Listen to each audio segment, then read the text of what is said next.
Good morning, Tanya.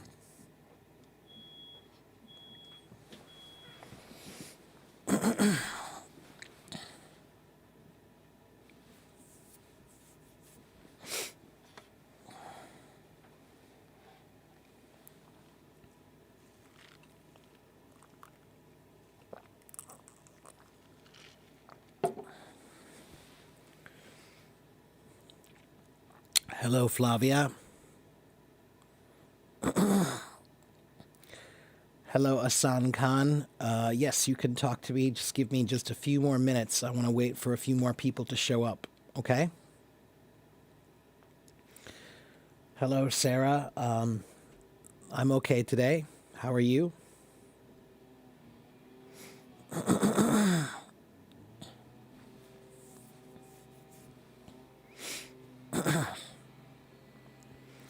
Hello, old boy.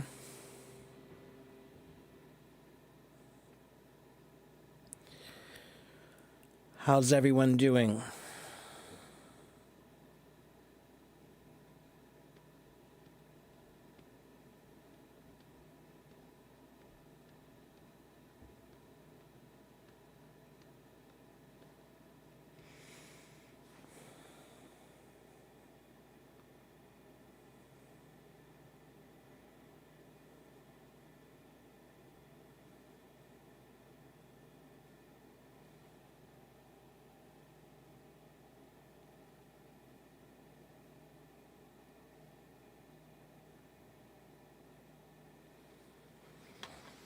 Hello, Mike. Let's see who's in my audience today. Hello, teacher Angie. Hello, Brock. Hello, Nario and Sky. Hello, Hojat. Hello, Ilya and Abdu and Arya and Violet. Hello, Ria. Hello, Varuna. Hello, Miriam and Nisiro.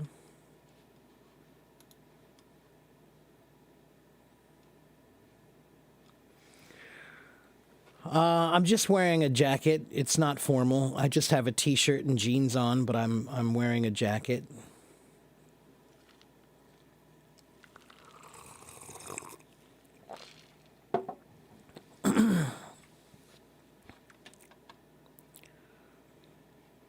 Flavia's excited because maybe next week you'll start an English course at the college. Well, that's great. Good for you, Flavia. I'm happy for you. Why does it always happen to you when your two lovely teachers make lives at the same time? Who's your other favorite teacher? Nario, we don't call this a suit coat. We call it a sport coat. It's a little bit less formal than a suit coat. I often like to just wear a sport coat, sport jacket. We call it a sport jacket. I like to wear this with t-shirt and jeans. Hello, Patrizia. I didn't get a haircut. I just arranged my hair differently today.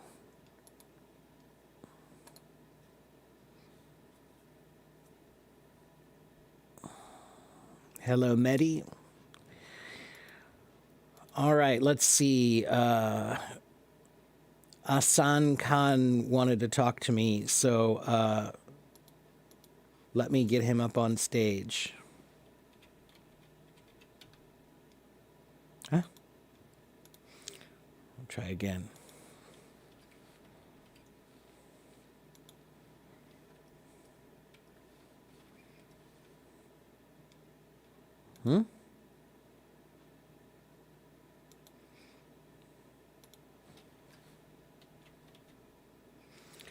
Well, Asan, I don't know why, but I can't invite you. I'm looking for your name, but it's not here. That's weird. Ahsan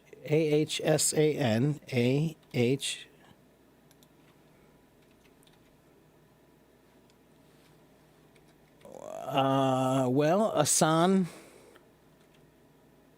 I don't know why, but you're not listed in my audience when I type in your name.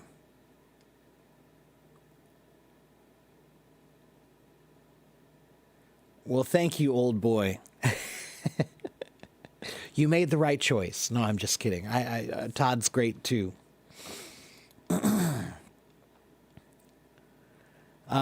I'm sorry, Asan, but I don't know why I can't add you. I wanted to bring you up on stage, but when I type in your name, it doesn't show, and I can't invite you from your chat. I don't know why. Let's see, but I have a couple other people who want to talk to me already. Let's talk to Nario.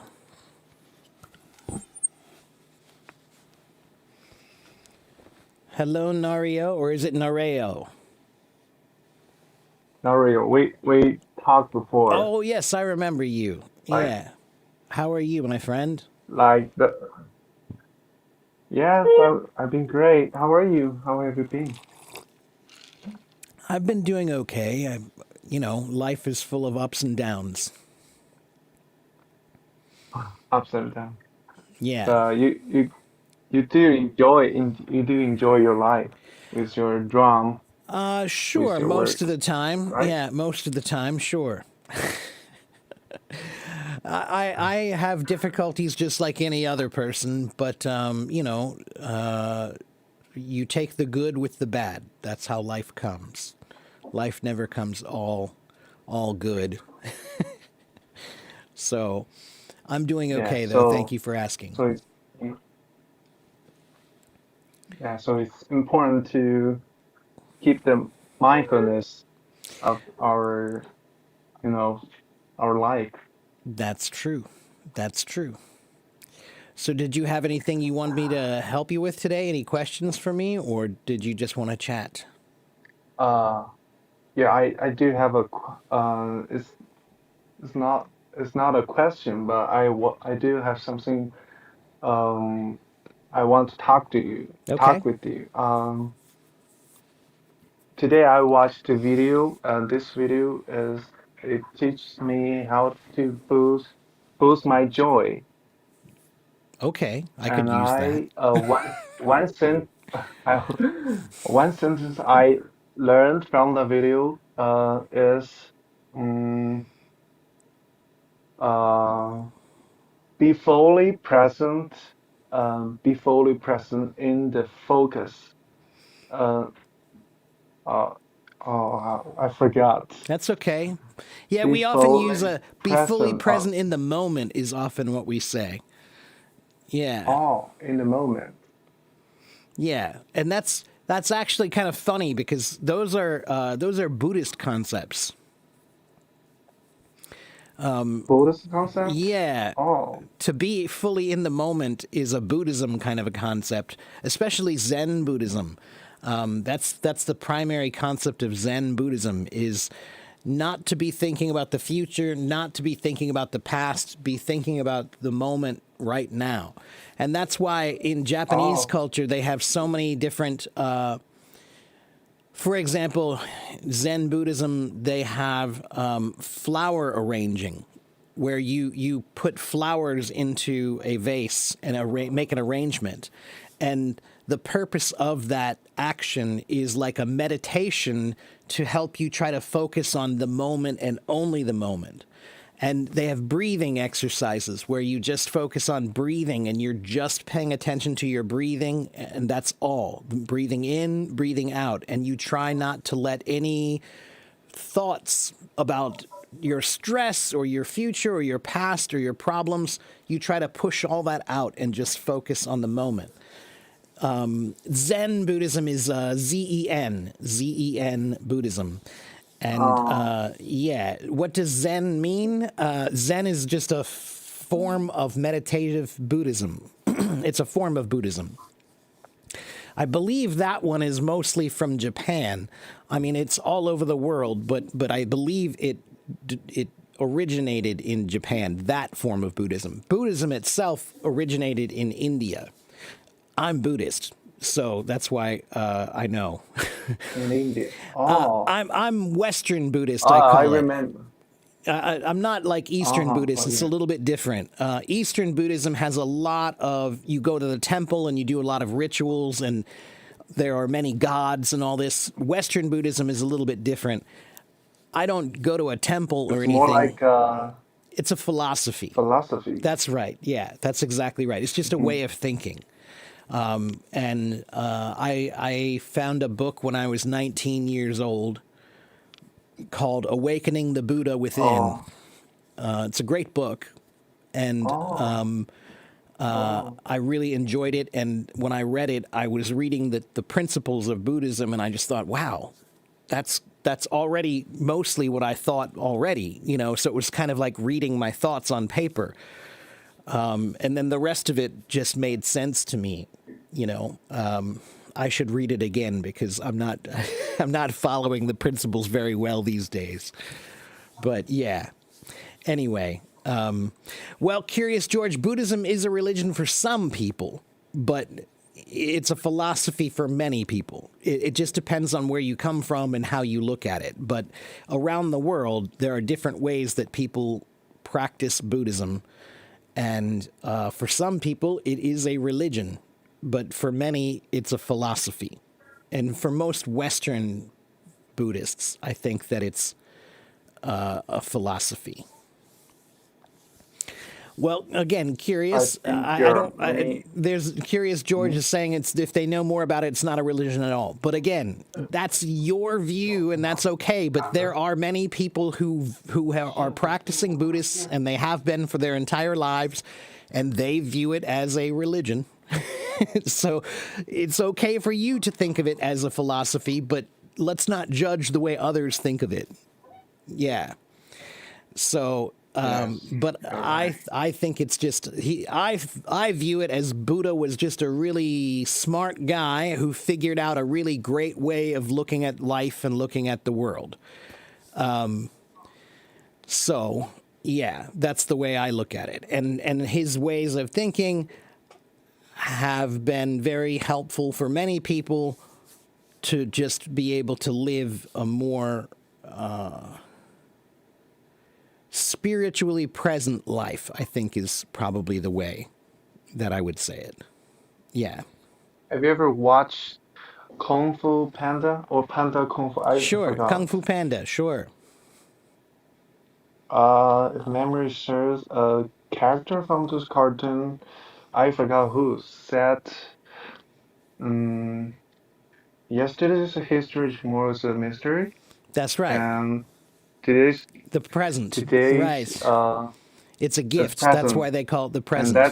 Yeah. that, that yeah, yeah, yeah, Yeah. yeah. Today is a gift. That's why they call it the So present. That's right. so actually, when your focus is not in the present of today, but in the yesterday, you you might gonna you might be feeling uh, uh, regretting Right. or to That's think right. If you're that focused too much on what's going on in the uh, future and you're thinking too much about what happened in the past, you might miss what's happening right now. Yeah. miss out, yeah, miss out a lot. That's right. And Curious says we can all become Buddha if we, yeah. So there's a Japanese koan. It's a Japanese Buddhist saying. They say, if you see the Buddha on the road, kill him. And it means that if you see the Buddha on the road, it's not the Buddha because you're the Buddha. Anyone can be the Buddha. So if you see the Buddha on the road, you're supposed to kill him. It's kill him in your mind. It doesn't mean kill him literally. It means that you're supposed to not look at others as something that could be better than yourself. You're supposed to look at yourself as the potential for that greatness. So if you're worshiping someone then that means that you can't yourself become that mentally fortified, I think is maybe a good When way to put it. you when you are when you say the Buddha in this context, what are you referring to? A It it very it, wisdom man, it or means I'm not an expert in these things, but the way I've always interpreted this means that the Buddha is a concept. It's a concept. So it means that Buddhism is not something that they think that you can't become as great as he can. Buddhism believes you can also reach enlightenment just the way the Buddha did, right? So he reached enlightenment through these processes of thought and meditation. And so the concept is that you should kill the idea that the Buddha lives outside of yourself. That you yourself, everyone can be the Buddha. It means everyone can reach enlightenment, but you have to think that it's possible for you. So yeah, again, I'm not a master of Buddhism or anything, but I remember when I heard that phrase when I was 19 or 20 years old, and I thought, well, that's weird. Why would you kill me? Why kill the Buddha? That seems violent. But it's not a literal meaning. It's supposed to be an interpretive meaning. That it's about killing the idea that your greatness lives outside of you. That you can become that. And when I say greatness, I mean spiritual wisdom, enlightenment.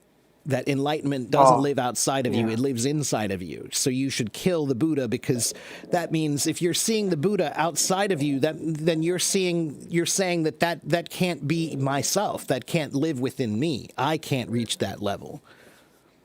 So it's about killing the idea that enlightenment lives outside of yourself, that it's inside you. Okay, that's the way I interpret it. Now, oh, now I'm sure there are others who are yeah. much, much more knowledgeable who could probably say a better meaning than me. But that's the way I interpreted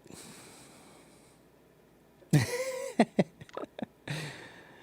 If you portrayed it as a philosophy, I think it's very deep and I it's agree. very hard to understand. I agree. Yeah, it is very deep. And Yeah. you know what what the what the Buddhism or what the philosophy feels like for me is um, no one is gonna reach out to it, not even close to it. It's, how come one person can think nothing for such a long period of Well, time that's and have right. So no that was the reason why when I was 20 or so, I started studying Zen Buddhism. And to be honest with you, I eventually got kind of turned off by Zen Buddhism because it almost seemed like a form of escapism where the perfect Zen Buddhist is never thinking about anything except what he's doing at that moment. So for me, that means that it's like this. I'm picking up the cup. I'm taking a drink. including adulteries. I'm putting my drink down. That's Zen Buddhist life, is Oh, like you're just, everything you do is in that moment. And the more I studied it and I read about these Zen Buddhist temples, it seemed a bit like it was too much. It was like what you're saying. It's like, how can anyone live their life where they're only thinking about the moment itself completely? On the one hand, I respect it. On the other hand, I feel like it's a form of escapism in a way. That it's kind of like, when you play video games, it makes sense. when you play video games, you're only thinking about the moment, right? You're only thinking about the game and what you're doing in the game. And that is also like you've forgotten the future and you've forgotten the past and you've forgotten your problems. But that's escapism. Make you We more call that productive escapism. That's in a right. way. That's right. You can't say that that's a good thing by, we'll just play Efficient. video games all day and then the world won't affect you. No. No. So I feel that you need to Well, there's an English idiom that you can learn. Take it with a grain of salt. And that taking it with a grain of salt, it means that you should kind of think of these things not quite so seriously always, you know? So that's why for me, I think, well, let's put it this way. Another big concept of Buddhism is what we call the middle road. The middle road, the middle path. Middle road. And that means that you're not supposed to be doing things too extreme this way or too extreme that way. You're supposed to be in the middle. And so if you're in the middle, then that means, yes, I think you need to balance your life by you have moments where you're in the world and you have moments where you come back to yourself through meditation. You know, so, yeah. Mahmoud, no, I've never heard anything like that before in my life, Mahmoud. I don't think that's true, my friend. Sorry, but no, I've never read or seen or heard of anything like that before, so I don't think that's true. And Mehdi says, catching and psychotherapy is the same. Anything. Well, I don't know. Psychotherapy has similar concepts of trying to focus yourself and not think too much about the present or not think too much about the past or the future, but it depends on what kind of psychotherapy you're talking about. Rapid says meditation sucks. That's not providing peace on the mind. It provides more loneliness, depressive. So, well, again, Rapid, the middle path. It means that you're supposed. Meditation is great if it's a form of centering yourself and bringing yourself back to reality, right? But it shouldn't feel like a form of escapism. And I think that if you take it too far, you know, like I feel like you're just leaving the real world. In China, Go ahead. in China, we call it the golden mean. Like you said, don't take it too Right. seriously. The golden, it Just means, in yeah, the middle. that's right. The middle path, the middle road. And that's a big concept, I think, to keep in mind is that you shouldn't be too extreme in anything in that way, you know? Because if you are, then you're probably not thinking clearly. Yeah. Absolutely. Yeah. It's funny because the book that I Another read, reason I think it. the book I read is written by a guy named what's his name? Lama Surya Das, and he's an American, and he was actually Jewish, and he became Buddhist, and so he's a white guy, you know, like, but he's a Buddhist monk, and he has a bunch of great books. Monk. Yeah. So anyway, it's a funny Wow. if you ever want to read about Buddhism, then that's I think a good book to read to get into it a little bit is just if you want to know what it's about, then the book I read, Awakening the Buddha Within, is a pretty good book to explain all the concepts of Buddhism in a pretty easy and simple way for everyone to understand. And hello, Miguel. Good morning to you, my friend. Hello. Yeah. Actually, there are many teachers or the psychologists are learning from the Buddhists. They're learning from the knowledge, the Absolutely. principles. Yeah. Yeah. Absolutely. Yeah. There's one guy named Thomas Merton. Thomas Merton was Thomas. I think he was a Jesuit priest. Let me double check. My father will be mad at me if I say this wrong because my father read a bunch of books about Thomas Merton. Priest? Let me see. He was a Trappist monk. So he was a monk, but he was a monk in a Christian monk. He was a Christian monk.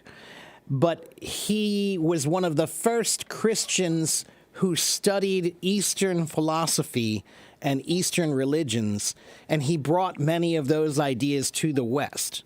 He was one of the first to do that.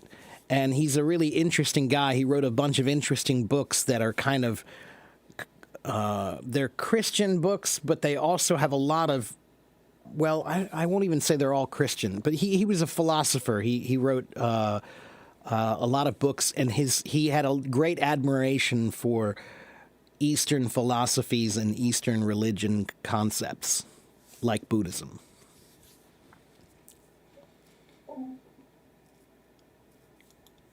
Oh, it blew up my mind. Maybe the reason he decided to become a monk is for his own interests.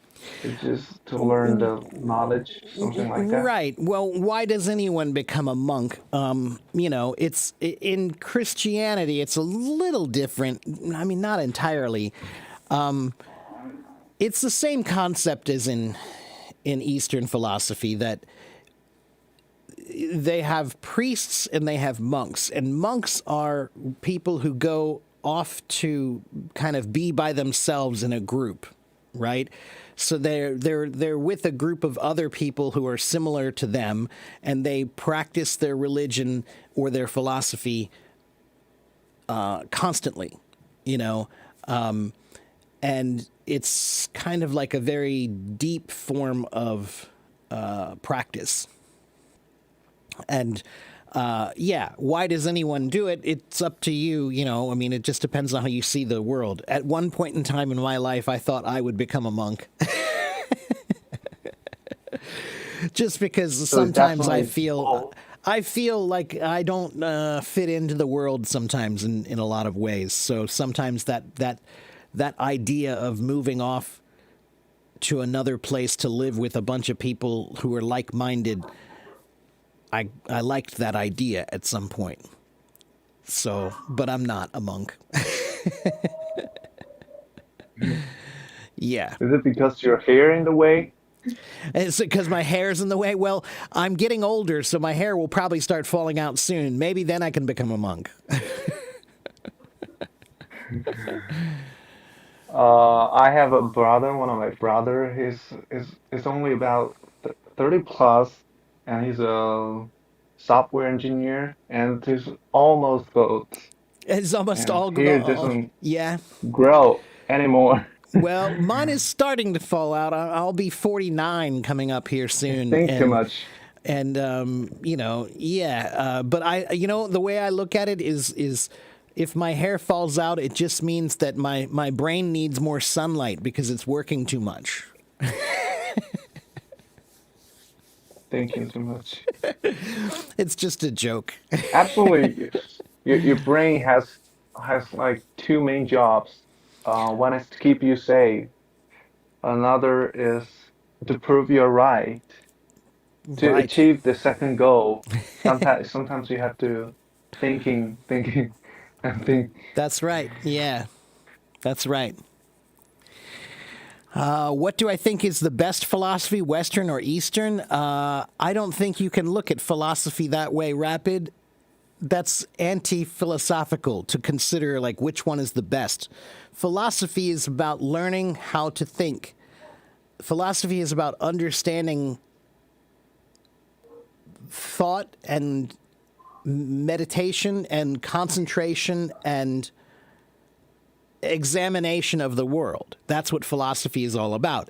So, which one is the best is a strange question to ask. Philosophy doesn't have a best. Philosophy has many ways to look at the world, and learning about all of them is good. The more you learn about philosophy, all philosophies, the more you learn about them, the more you understand the world you live in.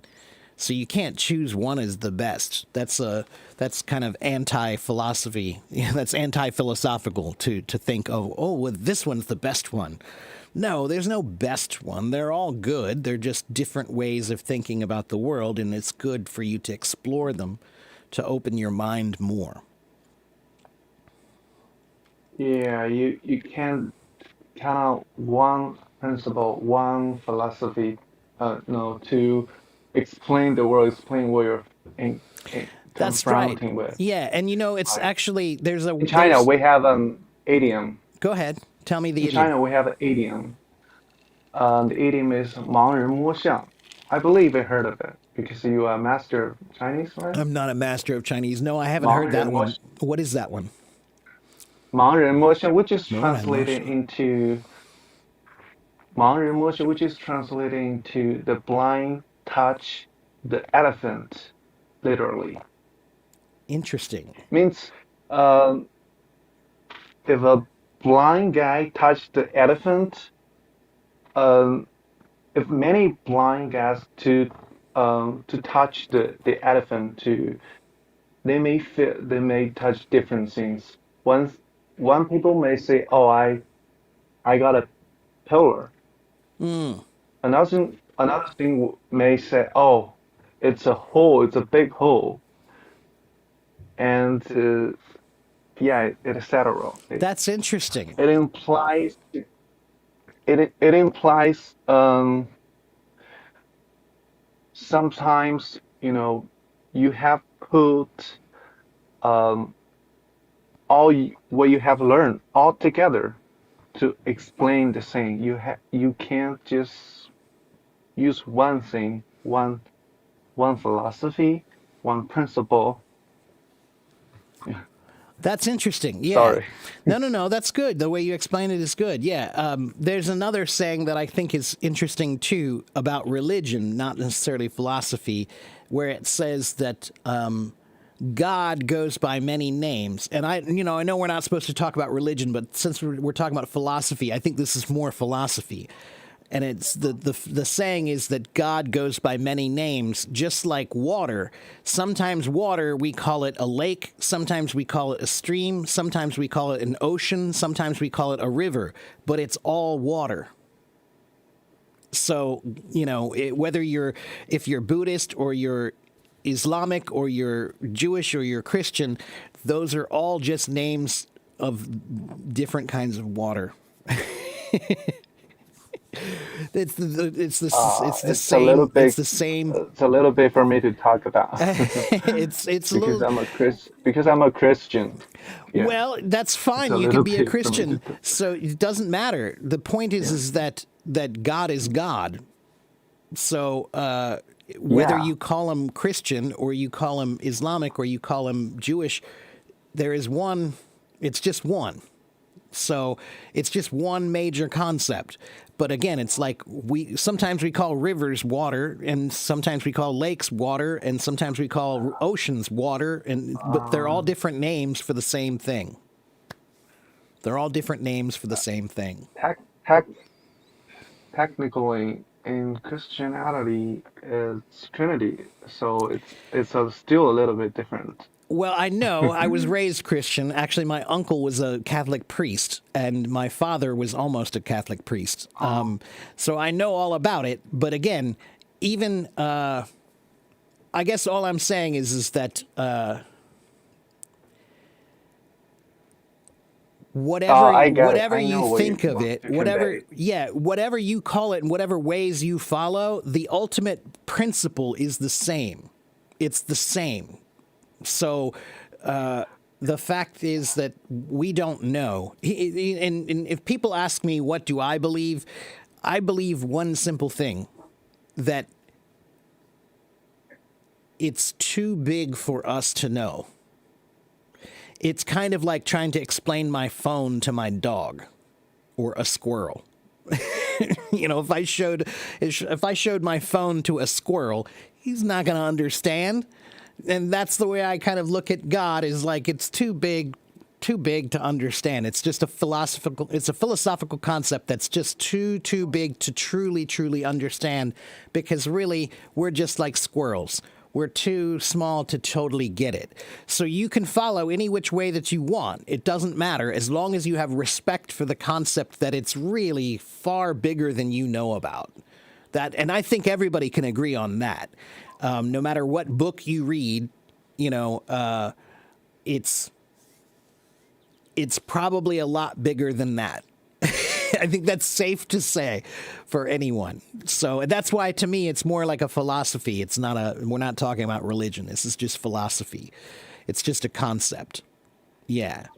And it's good to remember that. Again, so if you meet somebody who's different than you and they view the world differently than you do, you can still have brotherhood with them because you ultimately still are looking at the same concept. Like I said, like water. Water is water no matter what you call it. It's still water. And Yes, that's a much more yes, peaceful way of looking at the world instead of considering, well, these people are this kind and these people are this kind and these people are this kind. That creates division among people. And we don't need division. We need unity. For example, you're Chinese. I'm American. We look different, don't we? But you're human and I'm human, right? So are we yes. ultimately different? That is correct at this point. So if I died and you needed my lungs or my heart as a transplant, can you say, well, no, I don't want his because he's white? No. I'm human, you're human. We're all the same on the inside. So, yeah, it's the same idea. It's the same idea as that. You might look differently than I do, but that doesn't mean you are different from me. You might have different ideas Yeah, than it's I do. actually That doesn't mean that you are different. We're all the same. it's all about accepting the difference. And actually, there are the similarity behind the survey, under the surveys. Uh, but the difference we see actually is small. It's That's right. That's why becomes I a like little doing small part of this. it. That's like why I do like doing this because when we talk to each other around the world and we see that we look differently, but we think a lot of things similarly. And we can all, and that's why I also like to think about, I like to talk about food and music. Food and music are two things that all people can enjoy. Everywhere you go in the world, they have delicious food. Everywhere you go in the world, they have beautiful That's music. yeah, this physical difference, and there are also like spirit difference. Like your thoughts can actually Well, drive us into yes, different. but spiritual differences are only different by your by what you call it, but your spiritual potential is the same. Everyone has the same spiritual potential to reach You spirituality, know, to be spiritual. But just different people do it at a different time. I kind of look at it like it there may are different sound flowers. Flowers are many different kinds, and some of them bloom in March, and some of them bloom in April, and some of them bloom in November. So, but they're all flowers. yes, because they're created by the same one. Well, yeah, right. From In my your perspective. perspective, sure. Yeah. So again, Yeah. it's life should be about trying to find similarities between us, not differences. If you want to make your life difficult, then look for the differences. If you want to make your life more easy, then look for the similarities.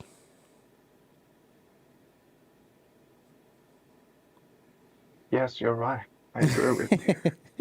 That's why I like to Great talk to people talking. from all around Yeah. the world, because when we talk to each other, we see that we're not so different. We think we're different, but we're not so different. We're not. We might eat different foods. We might live in a different place. We might listen to different music, but we love the music. We love the food. Those are all the same. The way we enjoy the world, we all have the same potential for that. So that's like the same thing that already programmed into our gene. Right. Yeah. Again, potential is the same for everyone around the world. It's just a matter of finding it and it's a matter of pursuing it. So, you know, yeah. Anyway, I don't want to get too Thank far you. into religion because we'll get in trouble for talking about religion. But I think we're still talking about philosophy mostly here. So, and I have studied Yes. many philosophies. I've studied many religions because I want to know and Oh, understand all of the sides, not just one side of the coin. I want to understand all of them. So I have studied most of the major religions a little bit in my own time and read many of the books and tried to understand them. I've talked to many people from around the world about these concepts. You know, I think that what matters is that they all have one similarity. They're all looking for truth. I agree with you. And so let's call it a day. It's been a long talk. Yeah. And last but not last but not least, I want to remind you from like it's more like from a friend. Um, Sometimes, I heard that you are learning, you're searching for insights from all kinds of religion and philosophy. Sometimes your knowledge may drive you straight, you know, make you proud, I make don't. you. I don't Mm, believe that. I don't believe that knowledge can ever drive you well, astray. I think that knowledge is all about questioning, and questioning is all about trying to understand the world you live in and find truth. And I think that no matter what you believe, nobody should be afraid of questions. Questions don't do anything but try to find answers. That's all they do. They don't threaten anyone. If you think questions are a threat, then I think that you have to think about that more deeply and consider, why would a question be a problem? Any question should once be you get able. enough knowledgement, once you get enough knowledgement, and there's one part you can't escape, that is judgment. Yeah, Yeah, see, I'm not sometimes afraid of judgment. I'm not afraid of judgment, not at all. Not at all.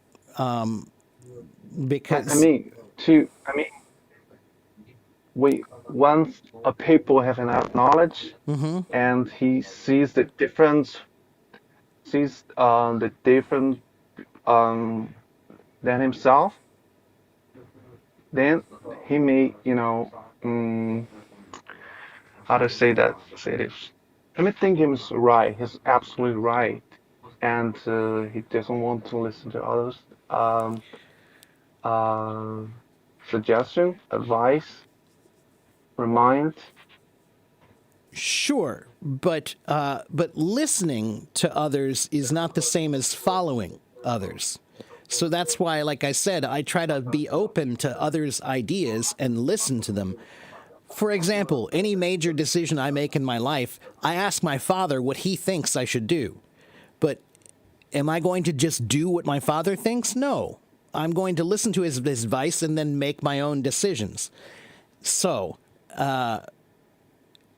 I don't think knowledge is a threat to anyone or any religion. Knowledge is knowledge. Knowledge has no animus. It is just a thing to know the world. And Knowledge the is more you good. know about the Yes, world, the knowledge is better you good. can live in this world. The less you know about this world, the more the threat is not knowing enough about the world. The more you don't know about the world, the more you run the risk of misinterpreting things in the world. And so I think knowledge is the one thing that makes all of these religions and philosophies and ideas and concepts the same, is that they're all looking for truth. So again, for me, just for me, I'm not afraid of learning. I'm not afraid of listening. That doesn't mean I'm going to follow or agree, but it does mean that I will listen and try to understand. And I think the only problem in this world is when people don't try to listen and don't try to understand. And again, I don't worry about anything happening to me in any way, shape, or form because I follow two simple rules that I try to follow through my life. And these are not religious rules. These are rules that are just good for humanity. I'm not religious. I'm a humanist. So I believe in humanism. I like to hear about it.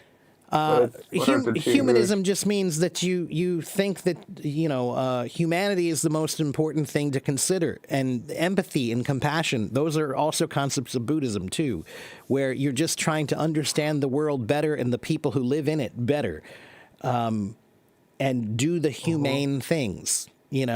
So the two rules that I follow are the golden rule. One, the golden rule, which is do unto others as you would have them do unto you, right? Confucius said the same thing, but he said it in reverse. He said, don't treat people badly if you don't want them to treat you badly. Every culture in the world has this same concept of it's like karma. The idea is like, don't treat people badly. If you don't want them to treat you badly, then you shouldn't treat people badly. Right?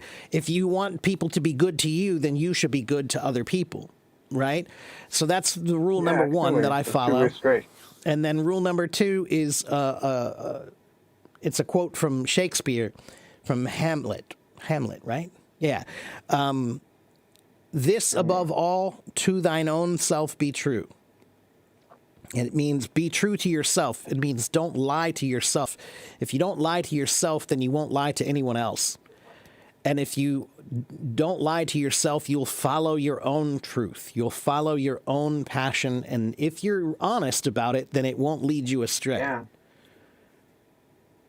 Those are the two concepts And I be follow. careful. Sometimes our brain tricks ourselves. I don't worry about it. As long as you continue to question, then you'll be okay.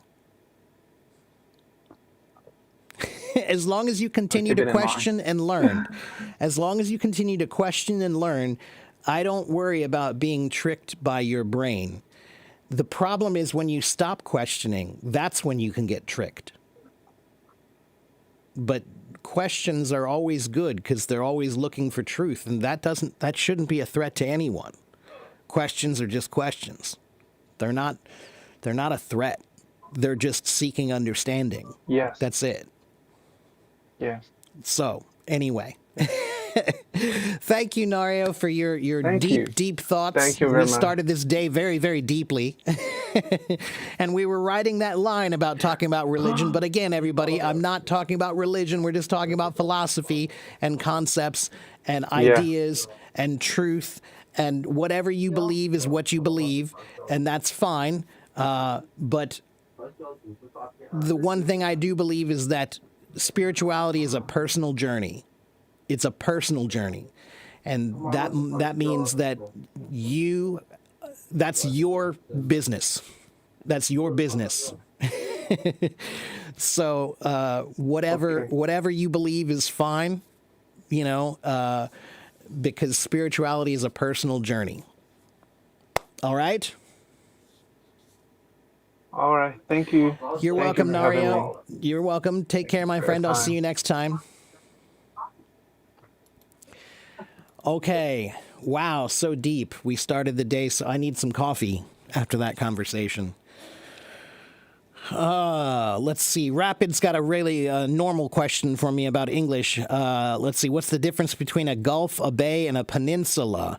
Well, a gulf and a bay are similar, but I believe maybe the bay is smaller. Let me check though.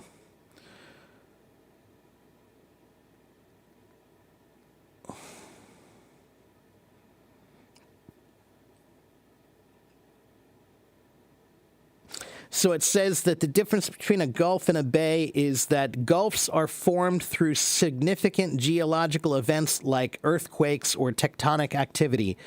So gulfs are formed very quickly, I guess, through tectonic activity. But bays are usually the result of a slow erosion process. So bays are created very slowly over time, I guess. And this also says a gulf is a more defined and deeper inlet with an entrance that's more enclosed than a bay. And a peninsula is a piece of land that's sticking out.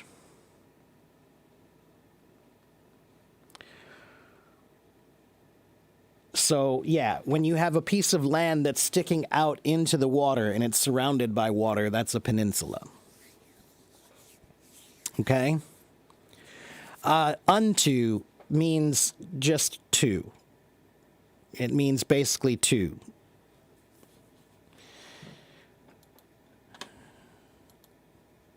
Oh, yes, I will say Ramadan Mubarak to all of my Islamic friends here.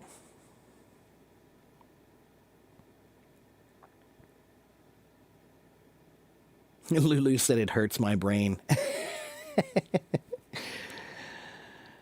Yeah.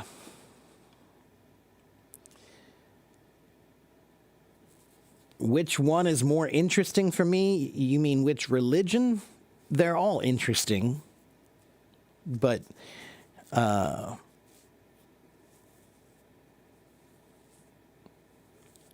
my personal thought is that I feel perfectly okay with not aligning with any one concept, except for humanism. Be good to other people if you can. That's a simple philosophy to follow.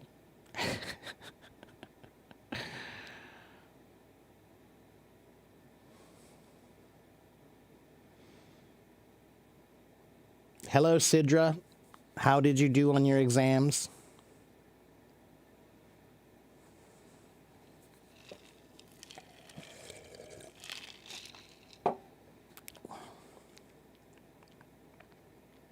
Thank you, Moonface.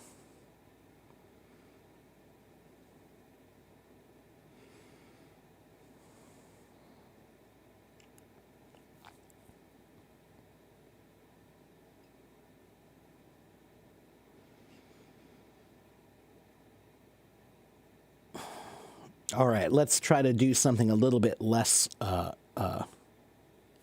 deep. Hello, Tomas. Oh, today is also Nowruz Mubarak. Oh, I didn't know that. The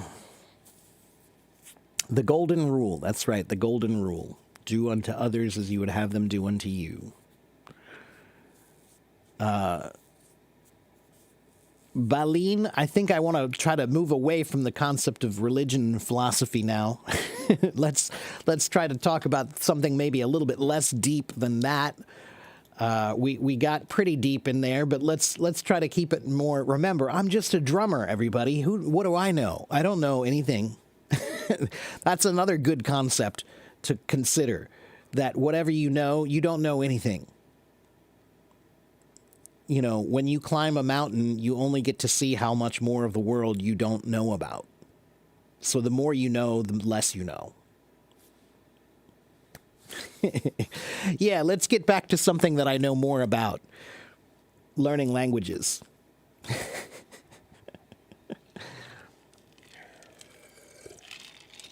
Drummers are usually so wise, so I don't know about that.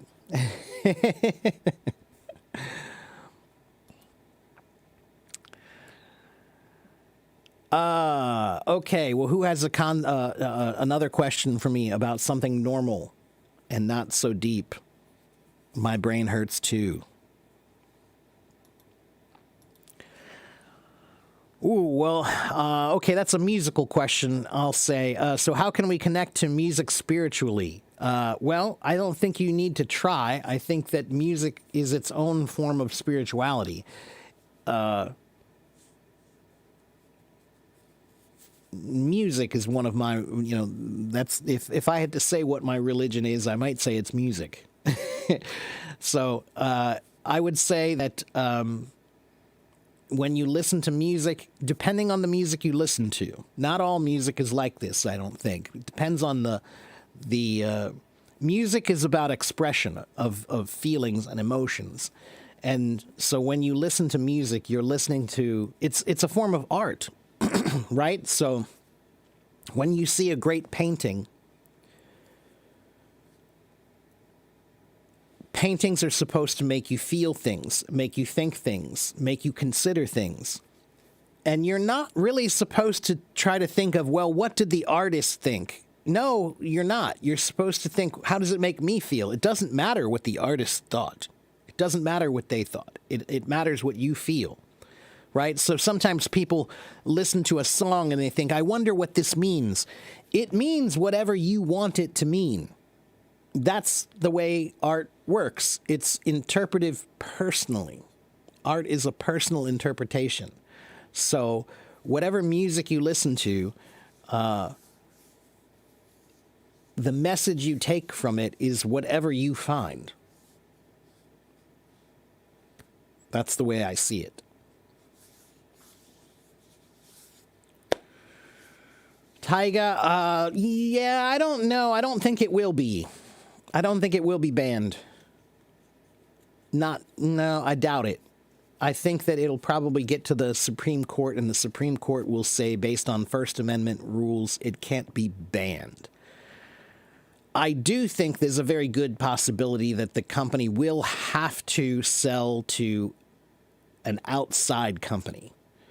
The American version will have to be owned out, yeah. I think that it's very likely that the company will have to be located in America.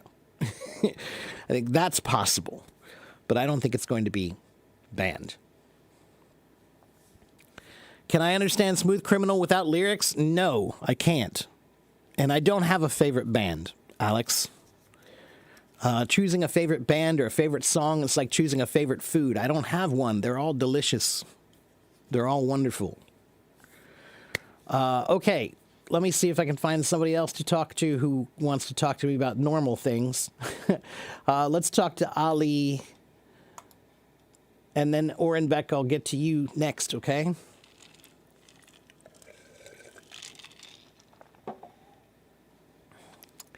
Rapid, there are no tricks for phrasal verbs. Phrasal verbs are a very difficult form of improvised language. Oh, Ali doesn't want to come on stage. Okay, how about Oren Beck?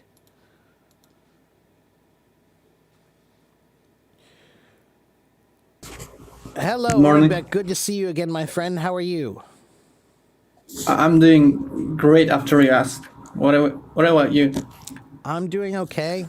I was doing my best to try not to get into any trouble in that last conversation. So, what can I help you with today?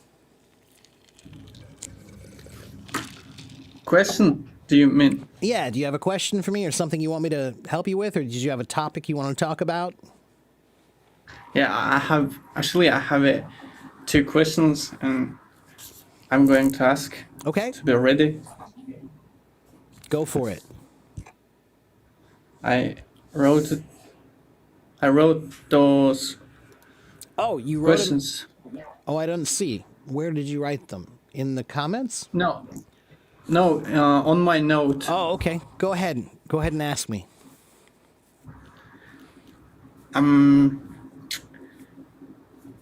Can someone learn English by himself, or for learning English perfectly, professionally, should we go to English courses or have some professional teacher? Well, I think that depends on the person. I think there are some people who could learn English by themselves really well. But it also depends on what you define as really well. I think most people here, unfortunately, almost all of you when you think about learning English, you think about these tests like the TOEFL test or the IELTS test. Like, that's the standard to pass the IELTS test. But here's what I want you to understand. You want to sound like a native speaker, right? Right. That's what everybody wants, is to sound like a native speaker. Okay, well, let me tell you something. I would guess that probably 80% or more of native speakers in America would fail the IELTS test. They would fail. IELTS? Yeah. The IELTS test is a English test for proficiency, Yeah. right? And they would fail it. And do you know why? Because language is not about tests. Language is not about tests. So that's why I'm trying to make you understand. You want to sound like a native, but the natives who are living here, if they took that test, they would not do well. Because there are very few people walking around here who can explain what a past participle is. There are very few people walking around here who can explain how to use gerunds. You know, there are very few people here who can talk about the difference between present perfect and future perfect and, you know, present continuous. No, there are very few people because they're not thinking about that stuff when they use the language. They're just using the language, right? Language is not about tests.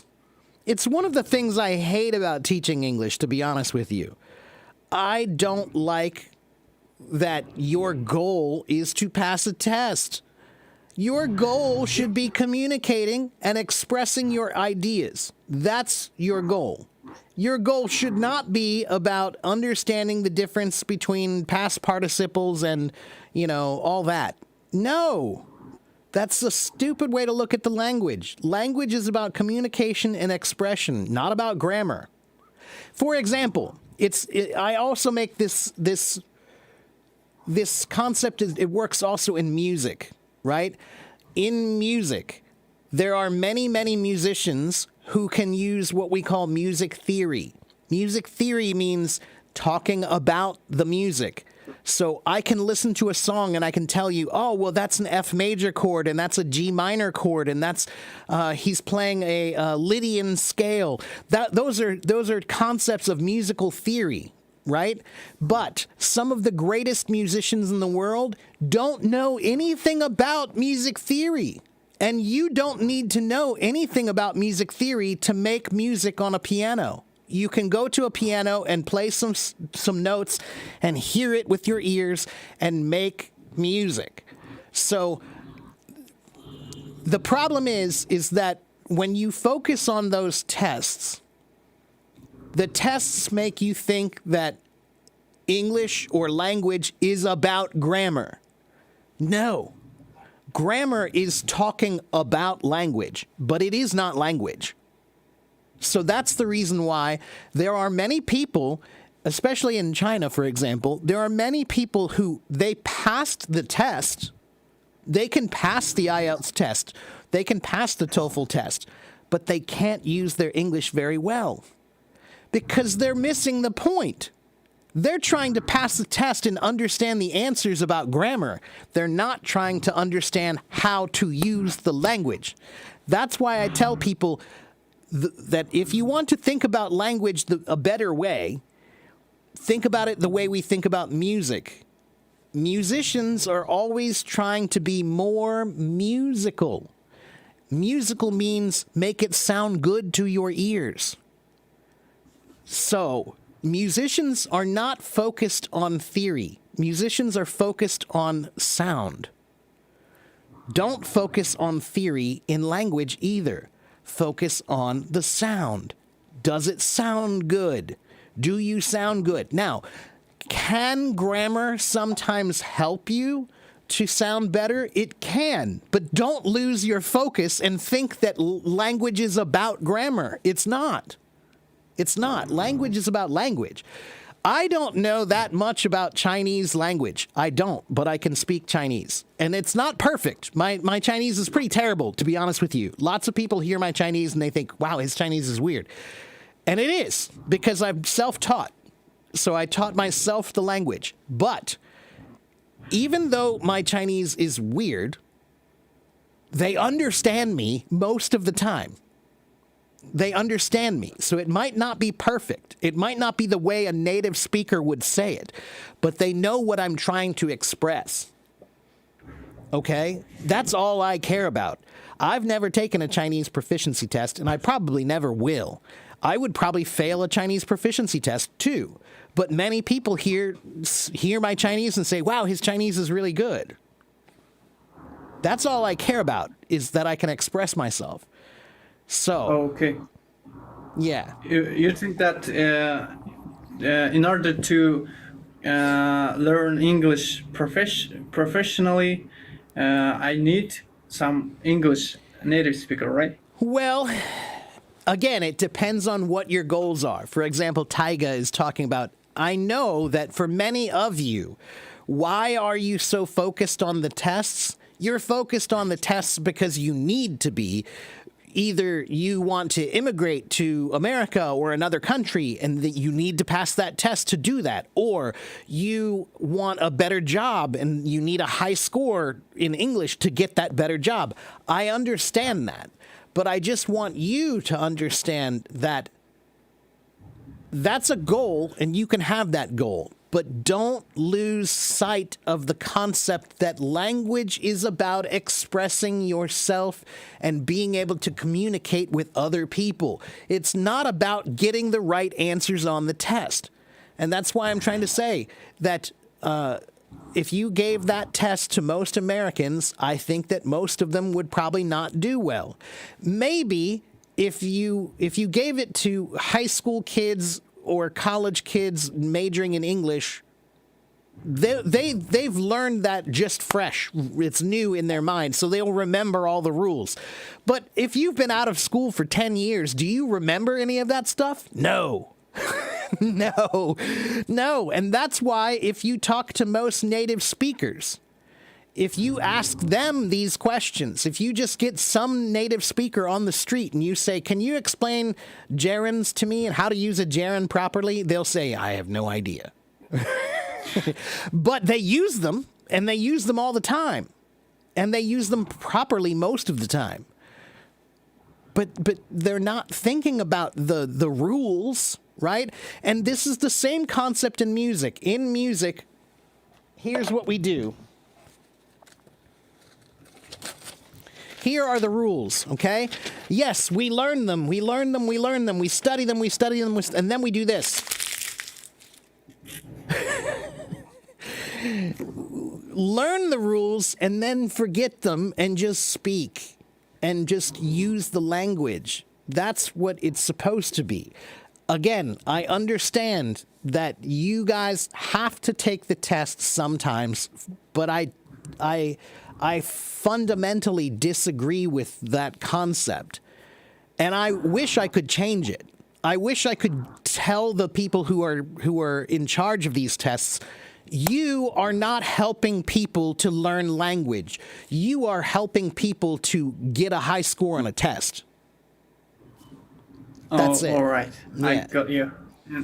I have second question. Okay. It's about British English and American English. You know, I talked to many Americans, and they say that they like British English, but I talked to British people as well, but they say American English is Not good. So awful.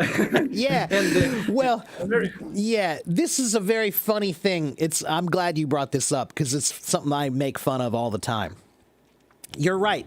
You will never hear an American say that British English is worse than American English. You'll never hear that. But you will hear lots of British people say that American English is terrible. So let me ask you a question. Which music is better, rock music or jazz music? No, it depends on the person. Neither one is cannot- better. Which food is better, the food of your country or the food of my country? Meat is always better. Yeah, there is no better. There is only different. Yeah. So right. it's a stupid, silly argument to make And here's another thing that I just was listening to the news the other night, and I heard somebody on the news he was a BBC reporter, and for example, they say the word idea. Idea. It's spelled IDEA, but I often hear British say idea. Idea. There's like an R on the end of it. And I don't know why they do that. Or the word garage. The word garage, right? The word garage comes from the French word garage, and it's pronounced garage in French, but the British pronounce it garage. Garage. Garage. They say Interesting. garage. Yeah, we say garage. And they'll say we're wrong. And, there are so many things. Let's put it this way. I just like to give them a bunch of trouble about this because, yeah, it's stupid to talk about, oh, well, British English is the only English. No, I'm sorry, but no. Language is language. There is no good or better. It's like music. There is no best. There's just different. There's just different. Okay. So it's just a stupid argument, and it's an arrogantly stupid argument to make. And so, yeah, I find it kind of funny because you're right. No Americans go around saying American English is better than British English. No, we don't. We don't care. We don't say that. But you will meet some British people. I had one come on my stream one time.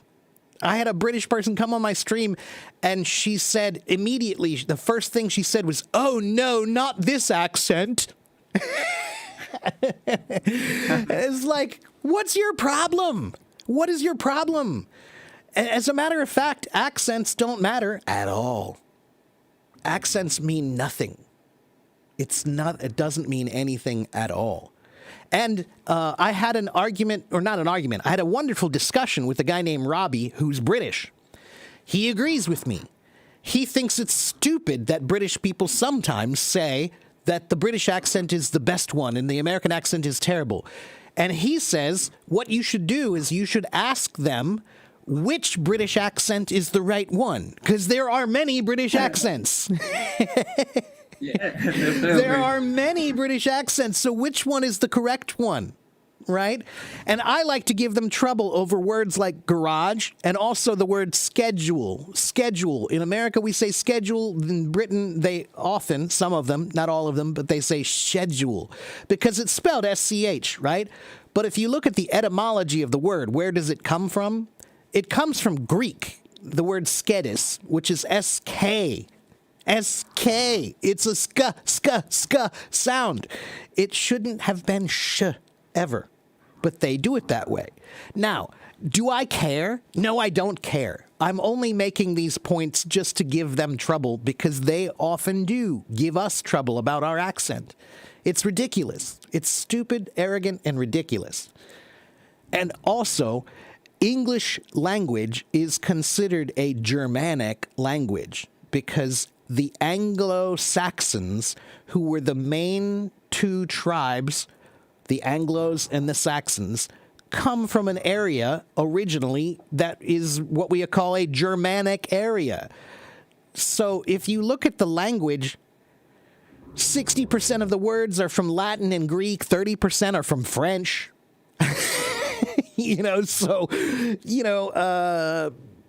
There's just it's such a silly argument. It's such a silly argument. Yeah.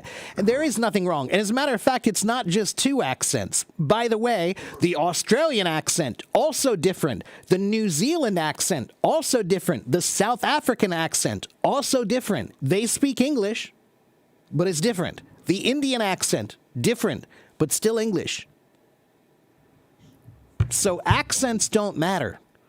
And there is no best. Okay. It's like looking at a box of crayons. Crayons have many colors. Is there one color that's the best color? No. Okay. No. What about grammar? I've learned perfect how to use perfect tenses, but Americans don't use perfect tenses. When I use perfect tense, they say, "No, we don't say like that. Well, it's not common way to say." To use perfect tenses, and they correct me to use simple tenses. What do you think about it? Well, think that's that- not entirely correct. No. So here's another thing you need to understand about language. There is proper language and there is common language. Common language often breaks the rules. Okay, so for example, just as a simple example, it's very common to say the words long time no see. Long time no see. Is that correct English? No, it's not. No, it's not. But it's commonly accepted. It actually comes from the Chinese phrase, 好久不见. Yeah, but there are many concepts like that. I had another person the other day who messaged me about something like that. They asked me about the phrase, what was it? Let me think. A job well done, I think was the phrase. A job well done. And he was trying to understand the grammar of it. And I was explaining the grammar to him because there is a grammatical explanation. But ultimately, I told him that the best way to consider it is that don't think about it as a grammar rule. Think about it as this is colloquially, commonly accepted, which means that language, we learn the rules of language, and then language becomes common. And when it's common, that means that we don't really care about the rules anymore. Now, will I agree that we only use simple tenses and we never use perfect tenses? No, that's not true at all. If you talk to Americans, you will hear perfect tenses often. I use them, but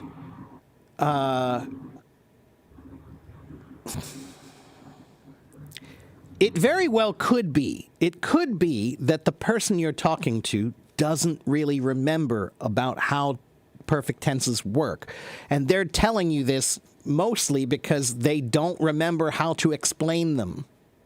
So it's just that they say, well, just you don't need it. Just use a simple tense. And they're right in one sense. The truth is, if I say, yesterday I go store. If I say yesterday I go store, you're still going to understand me, right? It's not proper. I should say yesterday I went to the store. But communication is not always perfect, but still happens, right? So that's why I'm trying to say that sometimes I think maybe the people you're talking to, if they're teachers, they're definitely going to tell you we use perfect tenses. Okay? I mean, there are many ways to describe things that you can't say unless you use a perfect tense, right? So let's see. For example,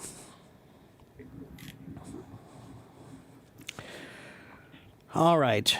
Let's see. So, if I say, where did my brother go? Oh, he has just gone out to the market. He has just gone. That's present perfect. Okay? Or if I say, we have gone for a walk. We have gone. If somebody calls my dad and he's not home and he says, oh, well, we've gone for a walk. Okay. He could say we are going for a walk. You're right. He could just use a present sense and just say we are going. But we could say I have gone. We have gone. Okay? So he has eaten all the cookies. Yeah, we use that.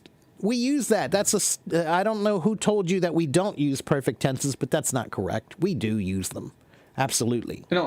I told him that I have finished. I have read the book, but he corrected me, like, you should say, I finished it. I finished reading the book, and I own. Okay, again, right, you could, but he shouldn't have corrected you because what you said was not incorrect. It's true, like I said, I could say we have gone for a walk or we are on a walk, we are going for a walk. They're both, in a way, describing the same concept, and the communication will still happen. Everybody will understand. But no, it's not correct to say, well, you shouldn't use a perfect. No, what you said was correct. It's just not the way he says it.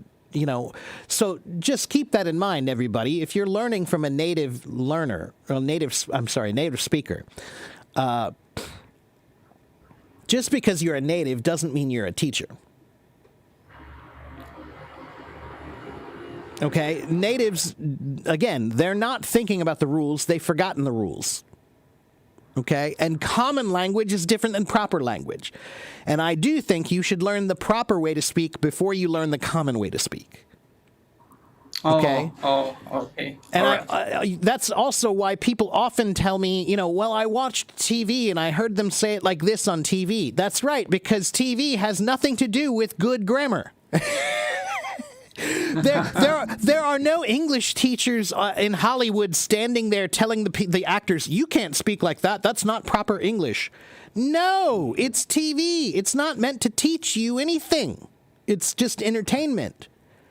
And entertainment often uses the common, colloquially accepted language, not proper language. If you want to hear proper language, then listen to a documentary. That's it's not always going to have proper language, but it's a much better chance.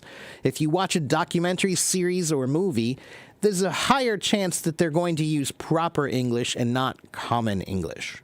Okay? But every language, it starts as a bunch of rules that we learn, and then it gets to the people, and over time it becomes more common, and there are lots of we'll call them idiosyncrasies, but it basically means small changes to the language or ways of accepting things now that are not the same as the proper way. Put it this way, if you asked him that same question, what about on a test? On a test, that's a completely different answer.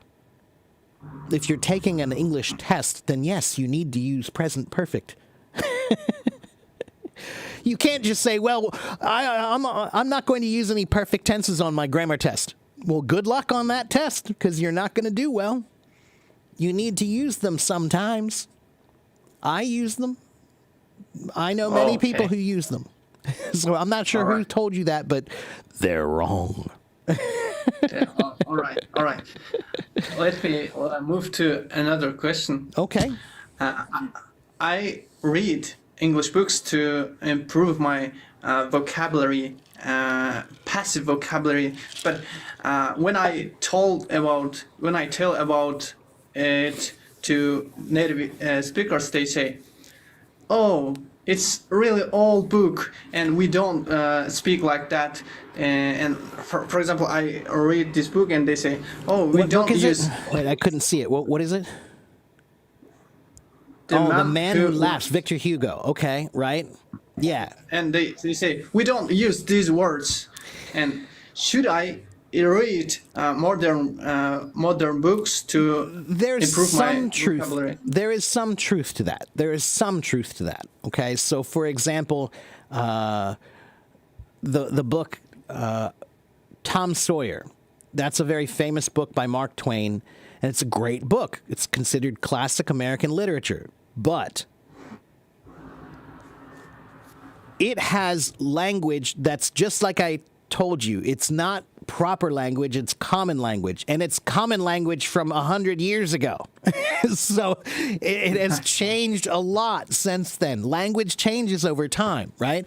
So does that mean you shouldn't read a book by Victor Hugo? No, that doesn't mean that at all. No, classic literature is still classic literature, but you should understand that there are some words or ways of speaking that have changed over time, right? And so they might have used, it's what we call, it's not in the parlance of our time. It means it's not what we commonly use now, but that doesn't mean it's incorrect. It's just historically out of date. Okay, it's historically out of popularity. The way improve my English, right? Yeah, it will still improve your English. Of course it will. My mother just the other day was reading a book and she asked me if I know the meaning of this word. And my father also didn't know the meaning of this word. The word is, let me look it up again. It was insouciance, which I had never heard that word before, insouciance. And it means to be careless or thoughtless or heedless, like not really caring about the way you do things, right? Now, I'd never heard that word before, and she had never heard that word before, and my father had never heard that word before. My father has a PhD.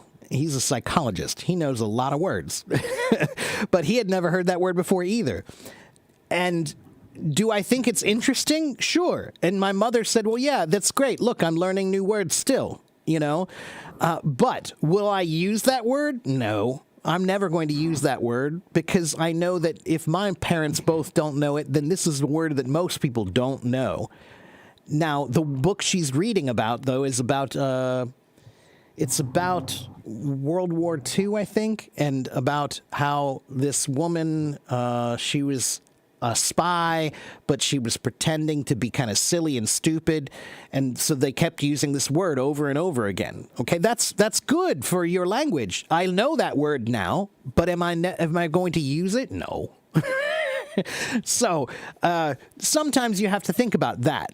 You know, books are reading. Reading is one of the greatest ways you can improve your vocabulary because you're learning words contextually, in the context of a story, right?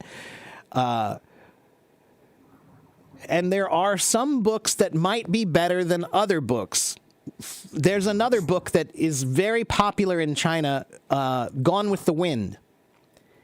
It has been. I heard about it. Yeah, it has been translated many times, and it's one of the most popular books to read. That's an American book in China, apparently. But that book is even worse than what you're talking about.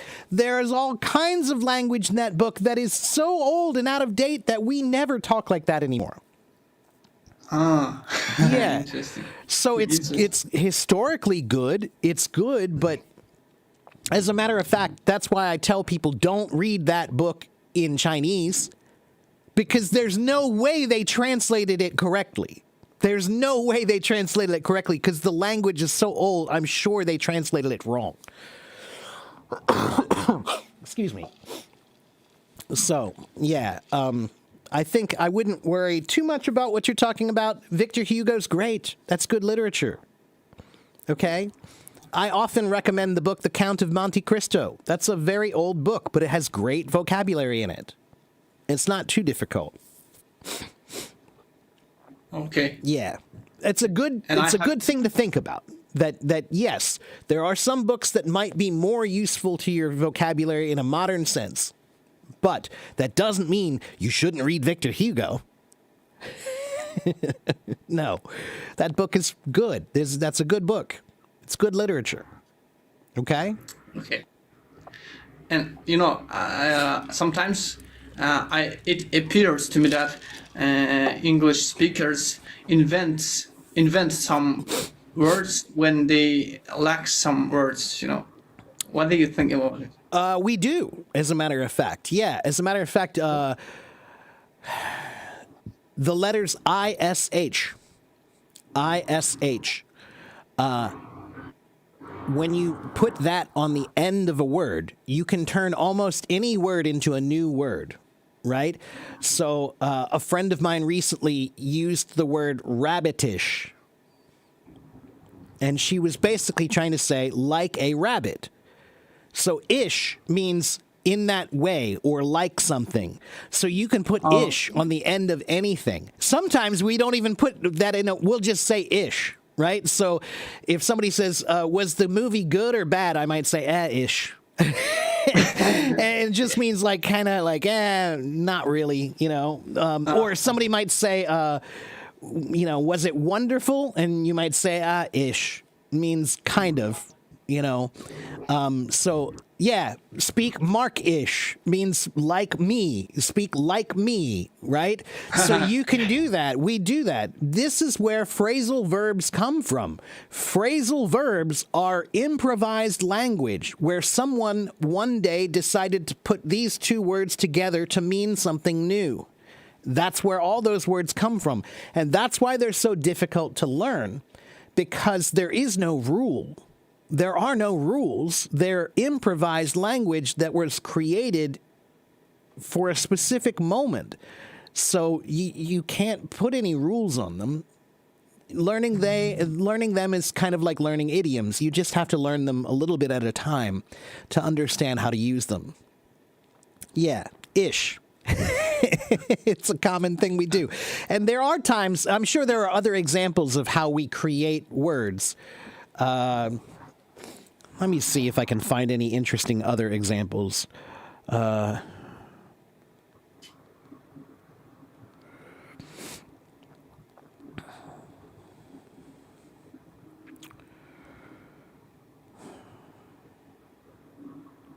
Yeah, so the suffix ish means somewhat or somewhat prone to or somewhat like. So, for example, tickle-ish. Ticklish means that you are, if somebody tickles you, you will laugh, right? Or red-ish. Childish. Reddish. Childish. Foolish. Right, that's right. Ish means in that way, right? Yeah, so if I say it's reddish, it means kind of red. A little bit red. Oh. Like red. Oh. Yeah.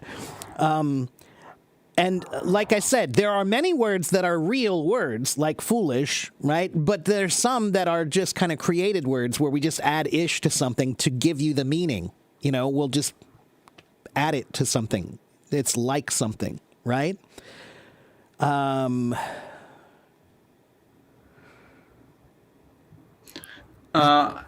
Teacher Mark. Yes. Oh, I lost him. Time limits. Time limits.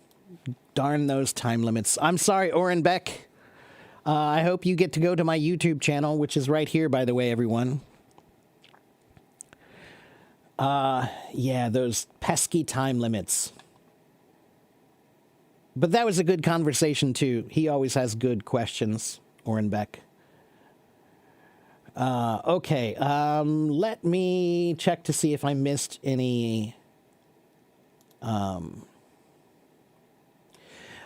comments here. Kim Borg says, sometimes I have a problem to understand Indian English. That's right. Sometimes I do, too. But Indian English by itself is not improper. Okay? That's why Kim, for example, on my iPhone, you can have 4 different accents. You can have an American accent, you can have a British accent, you can have an Australian accent, and they also added an Indian accent on there. Why did they do that? Because there's nothing wrong with an Indian accent if it's spoken clearly. And this is why I tell people that your accent doesn't matter.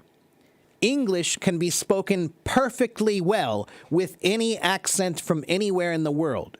You can speak English perfectly well with a Chinese accent. You can speak English perfectly well with a Japanese accent, a French accent, a German accent, a Portuguese accent, a Spanish accent.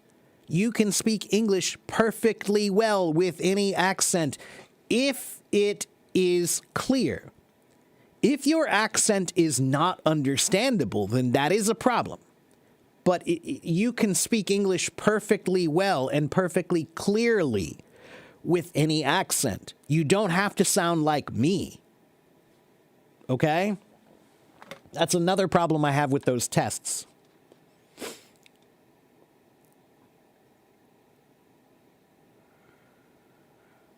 Okay, let's see.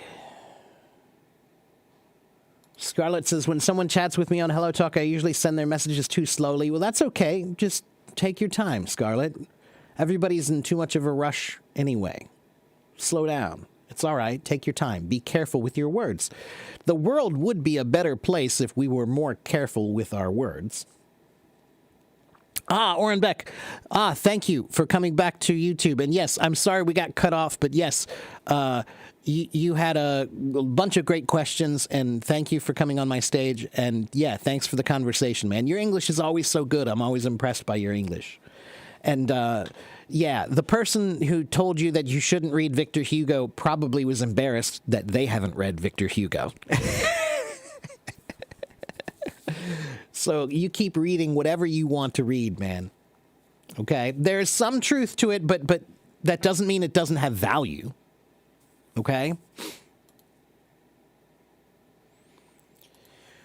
You watched a video, an English teacher said sometimes native speakers use incorrect words sometimes. Yeah, of course we do. Language is not a perfect thing. It's a matter of communication. Not everybody has the same level of communicative ability. So, yeah, of course. I'm sure you're from Finland, I think, Kim? Is that the Finnish flag? Or Denmark? I always get those northern countries mixed up. So, you know, in any country, in any language, there are times when people don't speak. There are some people who speak really, really well and some people who don't speak so well. That's true in every language. Okay? All right. Hello, Johnny. Good to see you again. Yes, I'm back now. Every language does change, indeed. What gives, doggone, sure, right. Although we still use both of those.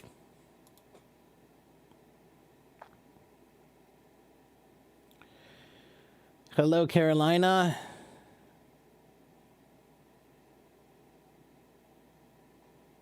English from India is a flavor, quite understandable. Right. If they speak well, then yes, it can be. Right? But I work with some Indian students who need to improve their clarity. They don't need to lose their accent, but they do need to improve their clarity in English more. Can we find a teacher Markish accent? Well, listen to me enough, I suppose. And sure, English with a Russian accent, absolutely. I have friends who have Russian accents and they speak just fine. Perfectly clearly.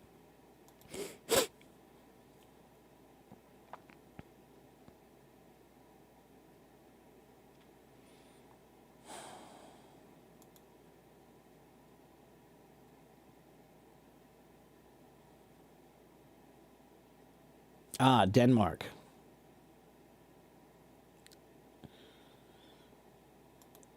Hello, Adam. Good to see you.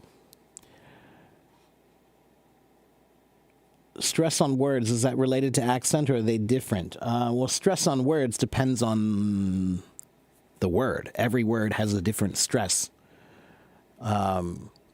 And sometimes the meaning of the word changes depending on where you stress the word. For example, the word combat. If you say combat, that's a noun. It means fighting. If you say to combat, it's a verb and it means to fight.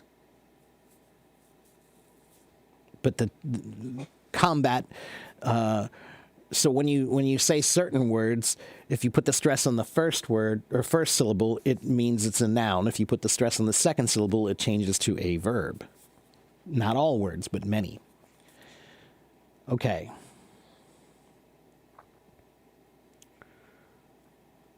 All right. Let's see. Let's talk to Rosie.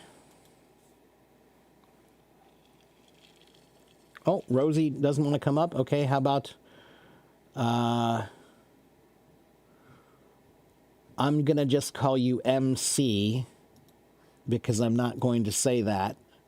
That's a silly name. Hello, MC. All right, hello. How are you, my friend? I'm good. How about you? I'm okay. Teacher Mark. Yeah. What can I do for you today? Do you have a question for me? Would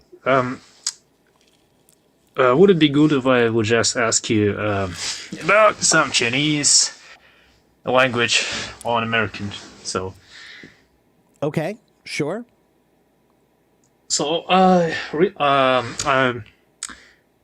Jesus, what I wasn't saying is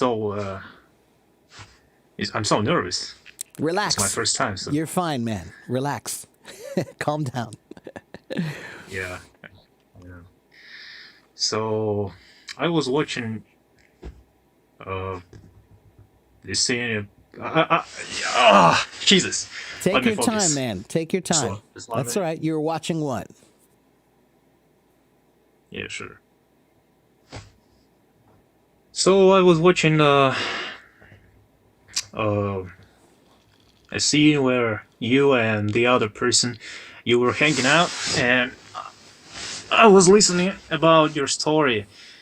You were as I heard, you are no Chinese, so I want to know how you were learning Chinese, because I'm Chinese right now.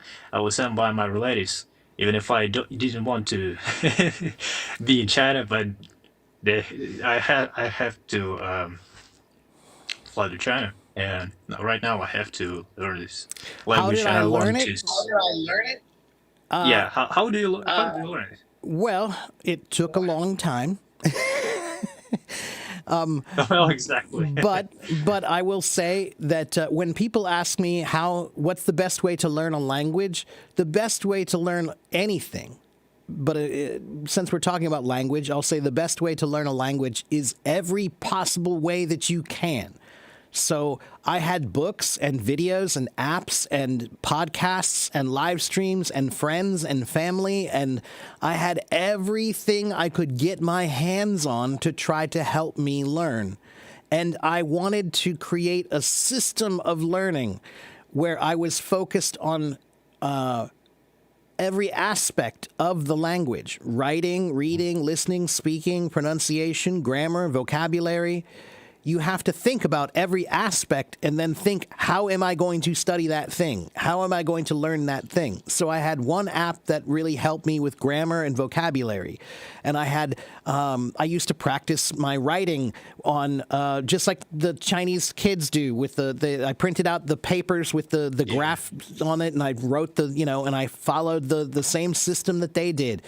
But it takes a lot of time and a lot of effort.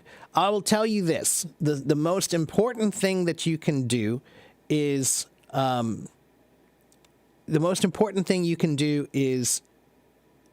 learn how to think in that language. Okay? Yeah, it's kind of hard. It is hard. You're Especially right. Chinese. It is hard, but not necessarily. I'll tell you what: the one great thing about Chinese grammar is super easy.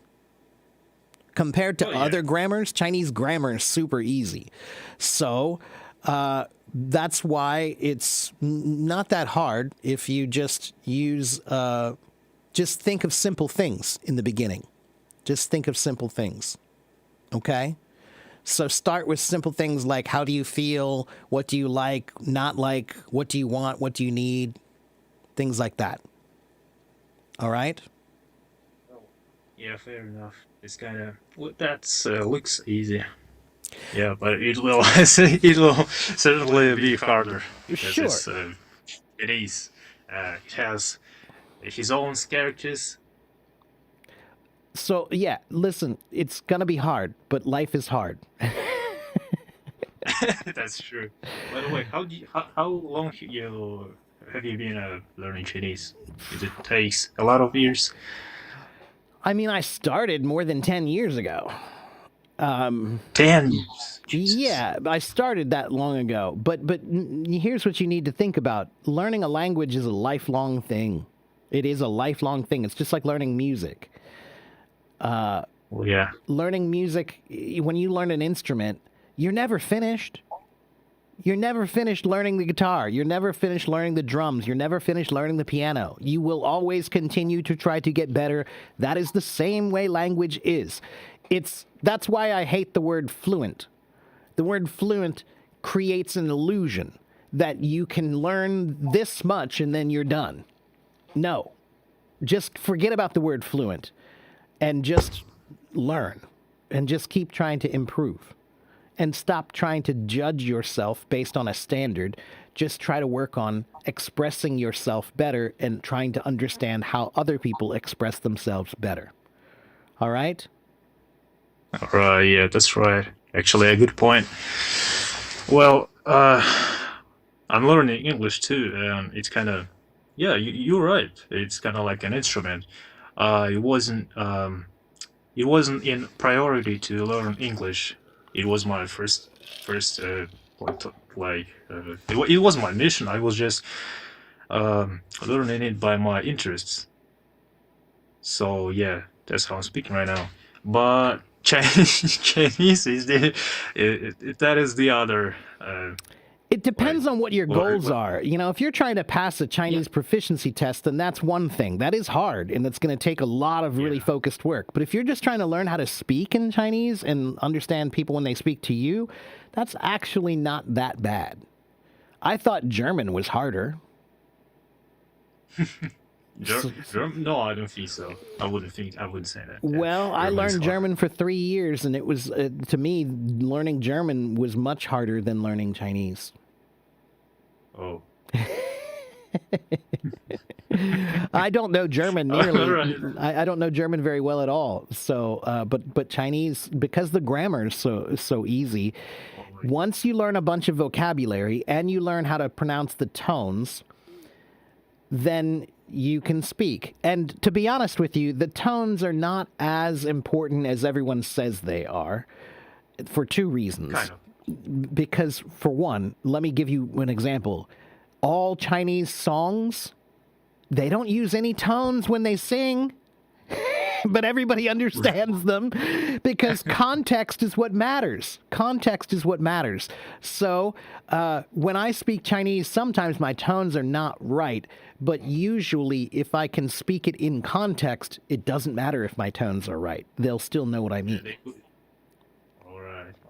Yeah, it's only if But I say one word by itself and my tones are not correct, then they might say like, "Huh?"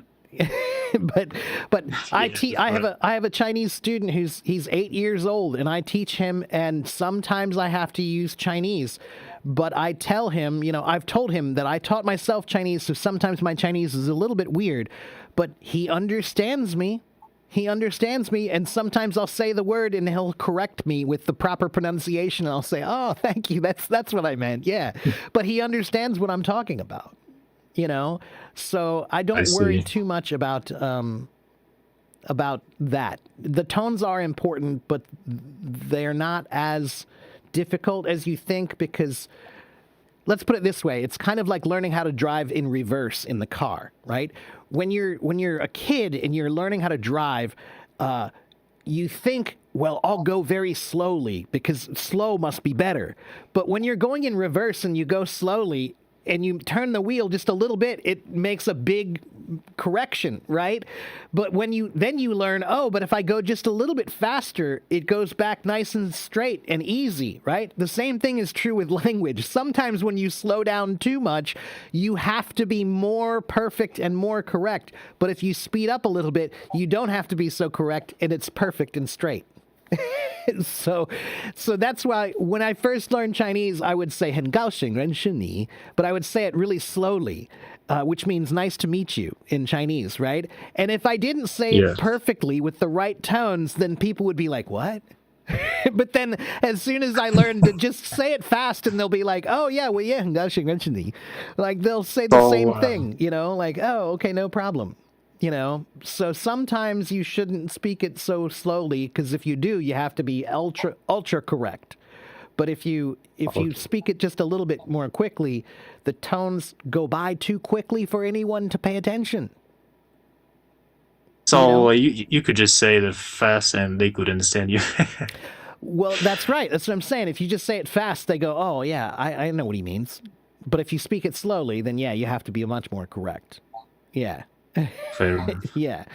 So, all right. Well, my friend, I'm going to let you go and see if I can talk to a couple other people here. But thank you for coming, and thank you for your questions, and good luck with Thank your you, Mark. Chinese study. And I'll see you next time. Okay. Okay. All right. Take care. See you. All right. Well, that was interesting. I don't know what the purpose of the balaclava in the. I mean, I guess if he really didn't want people to see him, he could have just turned his camera off. So I don't really know why he did that. Whatever, but I'm not going to assume it was anything bad. Who knows? I'm sure he's probably just didn't want to show his face for some reason, but he thought the camera on would be better. I don't know. I don't know, everybody.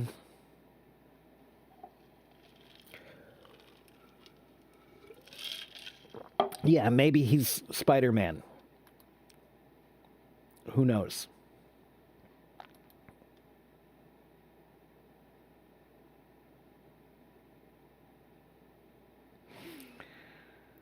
Uh,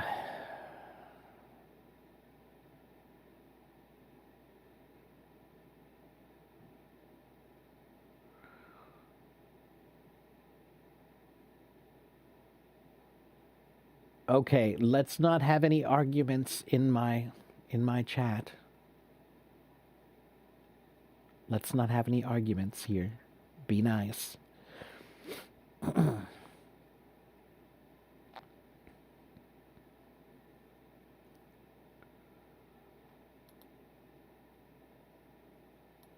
Yeah, well, that's why I've learned a good lesson here, Tulek. There are some people who name themselves something bad just to get you to say their name.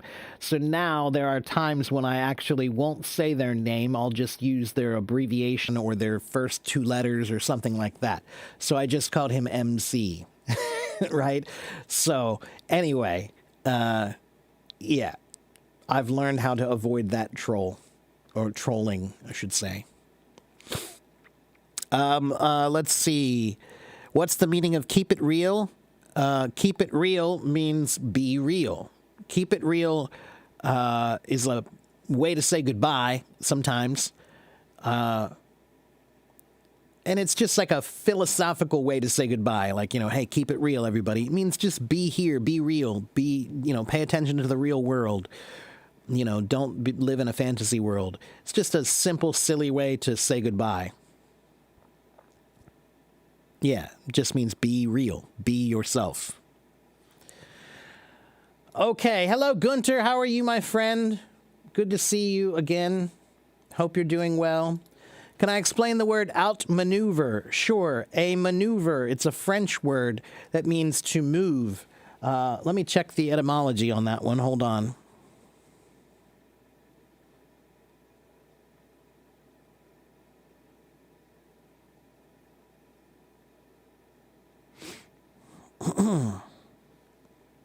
Maneuver. Let's see. It's originally a French word that means a manipulation or a planned movement. It used to be a word that was used mostly in battles, usually about warships, boats, right? And so to outmaneuver someone means to make a movement that either beats or counters another person's movement, right? So imagine boats from two different, countries fighting each other, right? And so one boat tries to go this way and the other boat will try to come faster this way to come around them. They're trying to outmaneuver them. They're maneuvering this direction to move in this direction. To outmaneuver means to try to do a maneuver, a move that to keep it simple, we'll just say that beats their move. Okay, so to outmaneuver means to do a movement that beats somebody else's movement. Okay? What does it mean to put your foot in the door? To get your foot in the door means, for example, maybe you want a job at a new business, right? And you really want to get a job there. So, maybe you meet somebody who works there and you befriend them, you become their friend, right? And so now you have your foot in the door at that business. That means that you know somebody who works there. That means the chances that you could get in that job are better now because you have your foot in the door. You've met the boss, you met somebody who works there, somebody who could help you in some way. Okay, so to get your foot in the door means that you have achieved some way, some advantage to get something that you want. Okay? Let's see. Yes, to outsmart. That's another way to put it. Yeah, thank you, Tulek. Can I explain? Have a good one. Have a good one means have a good day. One day. Yeah, have a good day. That's what it means. Can I explain the word semble? Are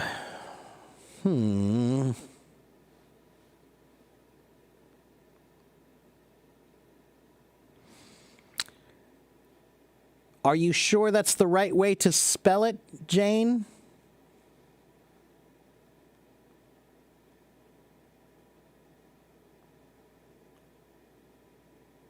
That's not coming up in my dictionary. Do you mean assemble? Do you mean semblance?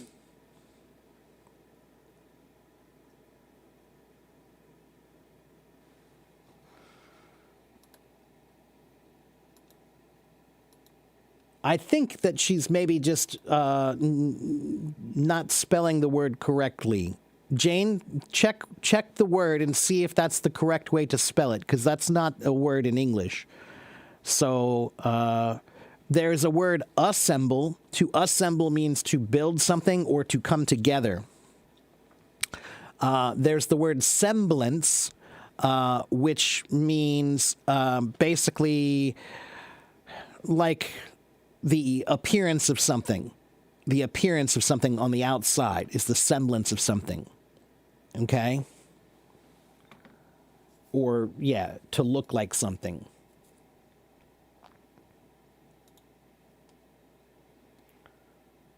Put your money where your mouth is. That means anybody can talk, but why don't you make a bet about it?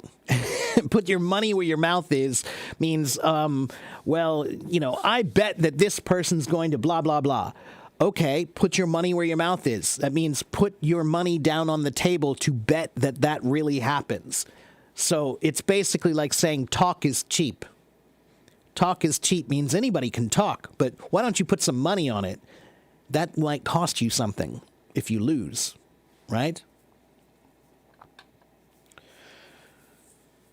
To feel like 9 feet under. Oh, resemble. That's another possible word that it could be. To resemble means to look like something, right? 9 feet under.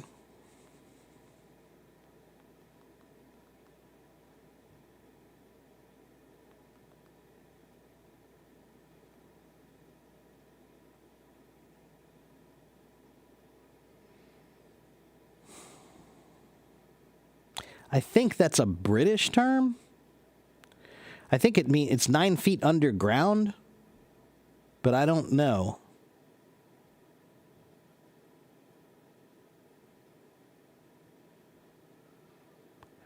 That's not a phrase.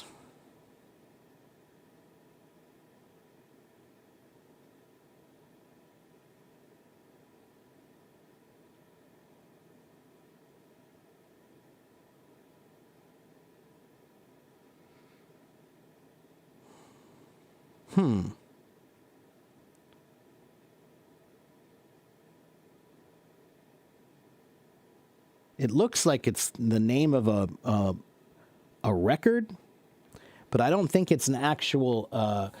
Tulek, we say 6 feet under. 6 feet under means to be dead. Yeah, you're buried in the ground 6 feet down. Yeah. So if you say I'm going to be 6 feet under, it means I'm going to be dead. Okay. Yeah, you can also say money talks. Yeah. 6 feet under is what we say when we're saying, you know, death. You're going to be dead. You know, somebody's going to kill you. You're going to be 6 feet under. You saw it in a paper, the IELTS paper. Yeah. A semblance of something means to look like something. To resemble means to look like something. Jane. You're welcome, Gunter. Bist du sprechen Deutsch oder kannst du verstellen? Ich spreche ein bisschen Deutsch.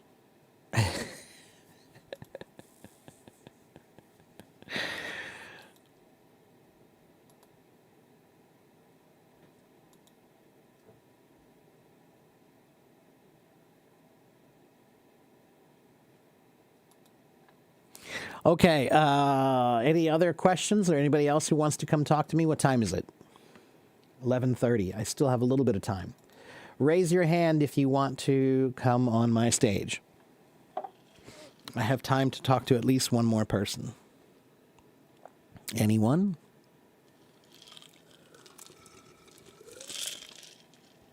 Can I explain about the word swap? Swap means to exchange. So if you want to swap watches, right? Maybe you like your friend's watch and they like your watch, so you can swap. You give them your watch, they give you their watch. Okay, that's a swap. A swap meet is a thing that we do here in America sometimes, where people bring their stuff that they don't want anymore.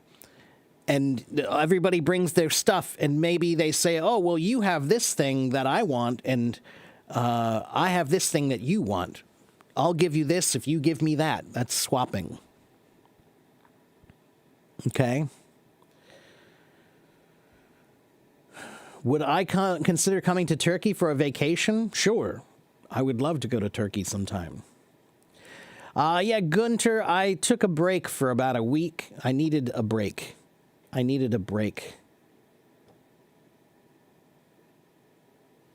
That's all. I just was spending too much time in front of the computer, and I was burnt out.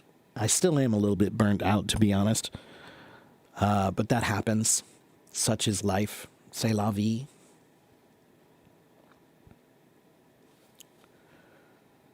Nobody else wants to come talk to me? Was I overwhelmed? Am I overwhelmed? Yes. Constantly.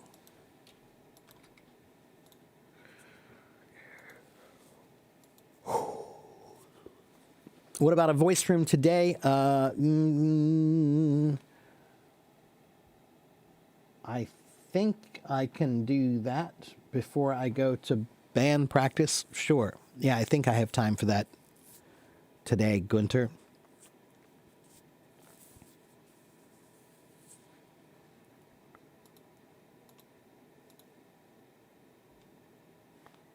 Adam, you want to come up and talk to me? Nobody else wants to come talk?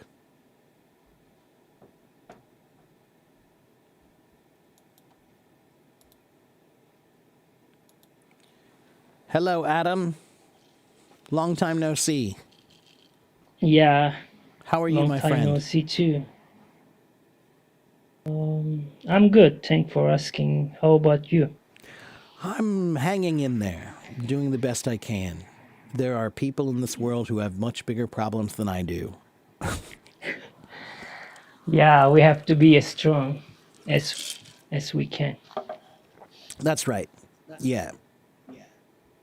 So what's new, my friend? Do you have a question for me or something I can help you with, or do you want to just chat? I wanna just chat. I don't have any problem. The language learning, that stuff. I'm okay with learning new language. All right, good. So what should we chat about? I don't know. Can you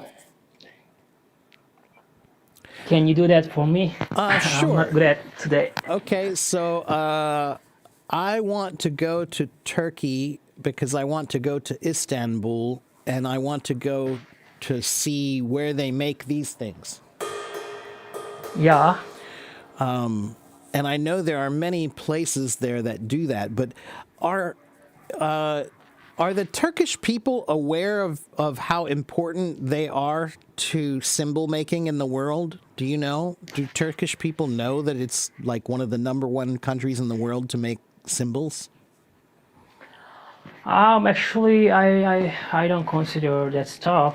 I don't have any knowledge about that. If I say wrong thing, it's because I don't want to talk that. Because I don't know that subject. Right. Yeah, I know you explained before.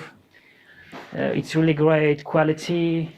Yeah, Well, I mean, some of the best companies in the world. Well, let's put it this way: the creation of the cymbals that we use on drum set, all of them derive originally from Turkey.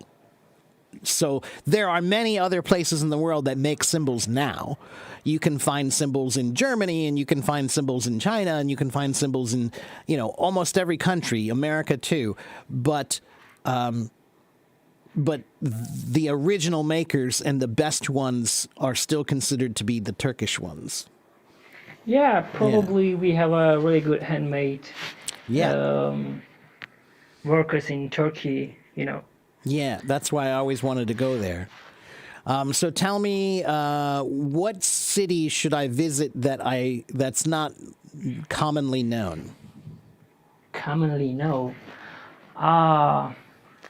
Like most people go to Actually, Istanbul, but yeah. where should I go? If you want to visit Ancient, you can come Antalya in really great. Antalya? Okay. Yeah, it's a really famous place to visit if you want to see maybe antique Roma. It's like that. I don't know. You should check out Okay. that. Also, Izmir is really great. Izmir. I've heard of Marmaris. Izmir. Yeah, Marmaris is really great too if you want to like a vacation, like a beach, Mediterranean Sea in there, You can visit all Mediterranean Sea in Turkey. You can find really beautiful hotels and sightseeing, views. Yeah, that sounds good. Yeah. Yeah, it's really famous also, Nevşehir, Cappadocia. It's because of hot air balloons in there. Oh, wow. It's sunrise is amazing.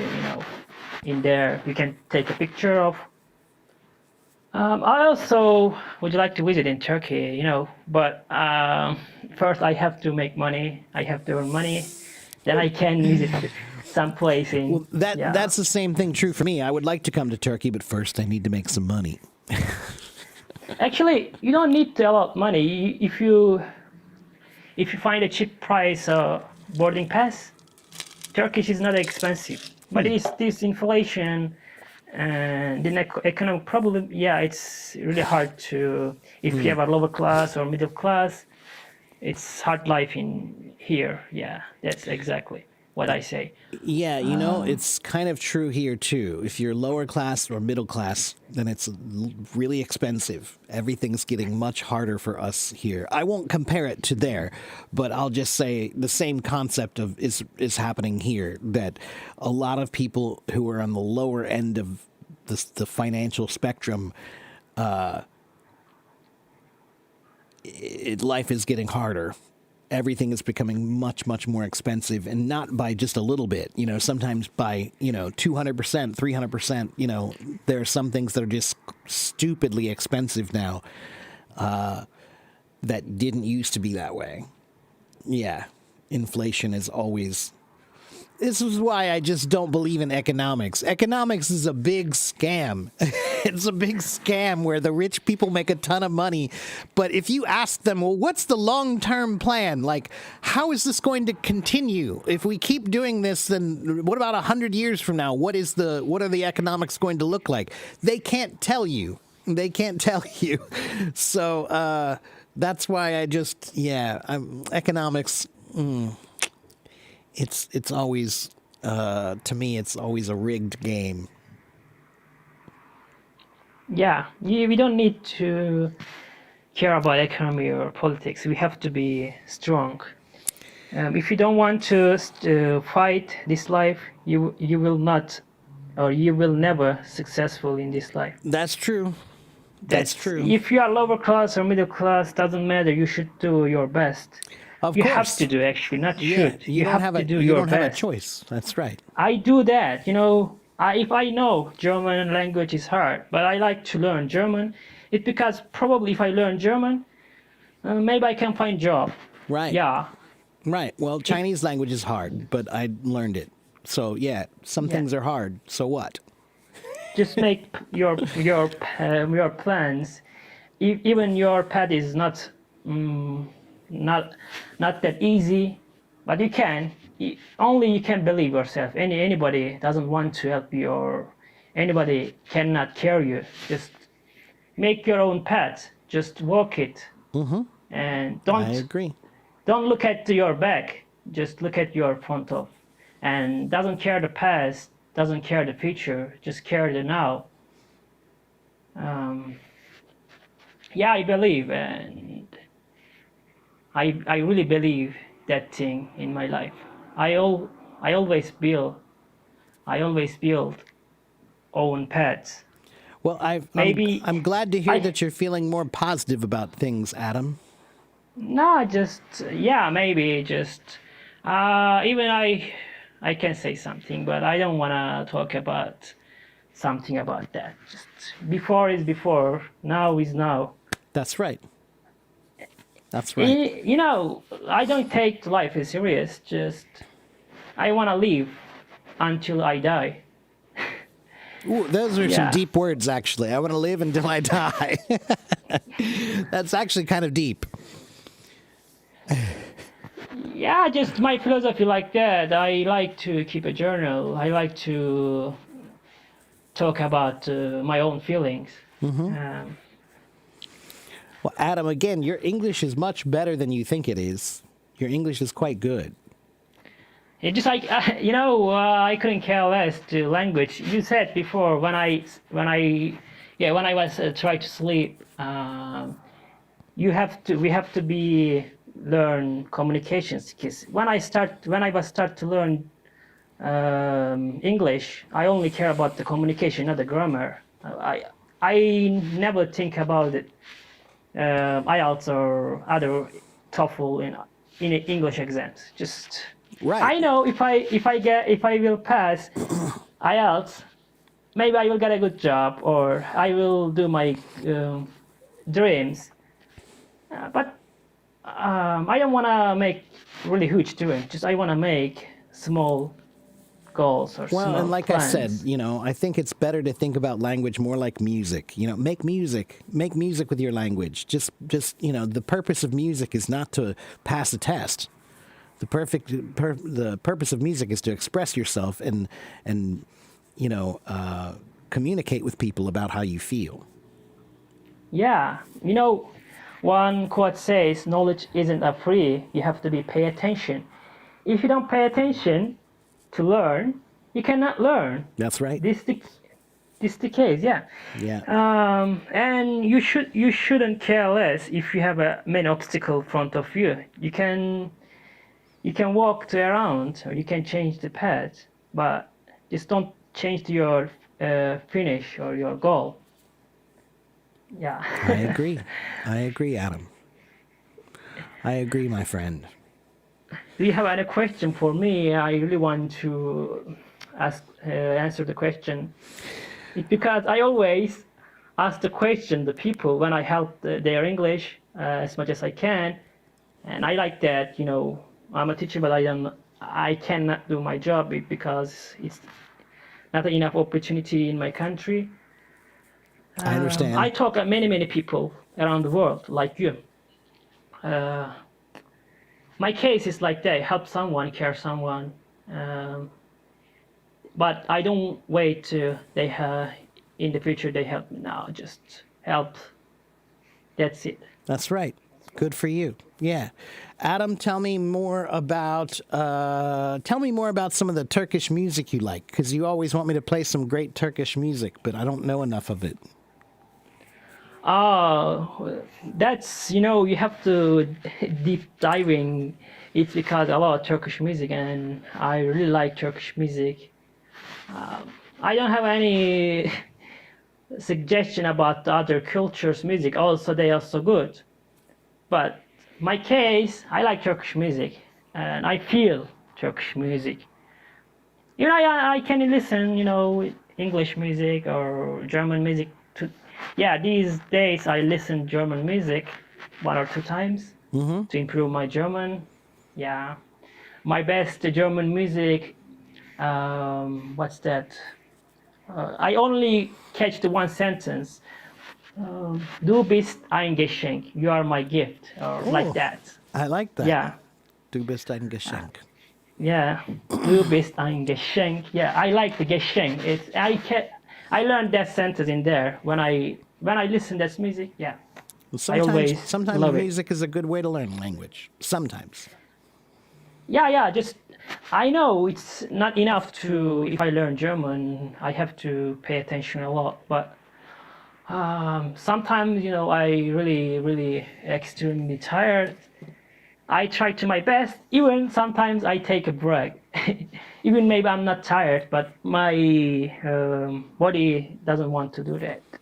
Yeah, Yeah, me too.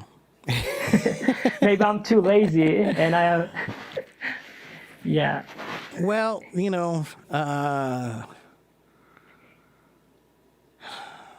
laziness is something everybody experiences, but it's not always experienced the same way. I think sometimes laziness is carelessness. Sometimes laziness is just because we're tired. So there's a difference between two kinds of laziness. One kind of laziness is just you're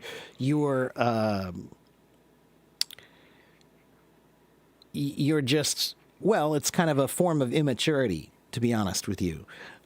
Sometimes people are lazy because they just want the easy way, but there are very few times in life when you actually can achieve something good by doing the easy way. But sometimes laziness is just because we're exhausted and tired, like I am always. So, Yeah. Look at that sentence. Probably I wrote it down 2 days ago. My power, my resilience, here inside of my heart. Um, I passed the. I really like to keep many thoughts in the here, but I don't know. good It's for good you. to read here. Maybe isn't it good? Well, you can read some if you like them. I have to look at that. I don't wanna. It because it's long. Well, why don't you Life find is one? And okay. Let's try. Let's spontaneously. I will choose some page. okay. Life is a challenge, isn't it? Yeah, it is challenge. But we can do that. Just we have to keep going. We have to control our feelings, our emotions. Just everything possible. If you need, take a break. Just stay now, but come back stronger. I promise everything is gonna be alright.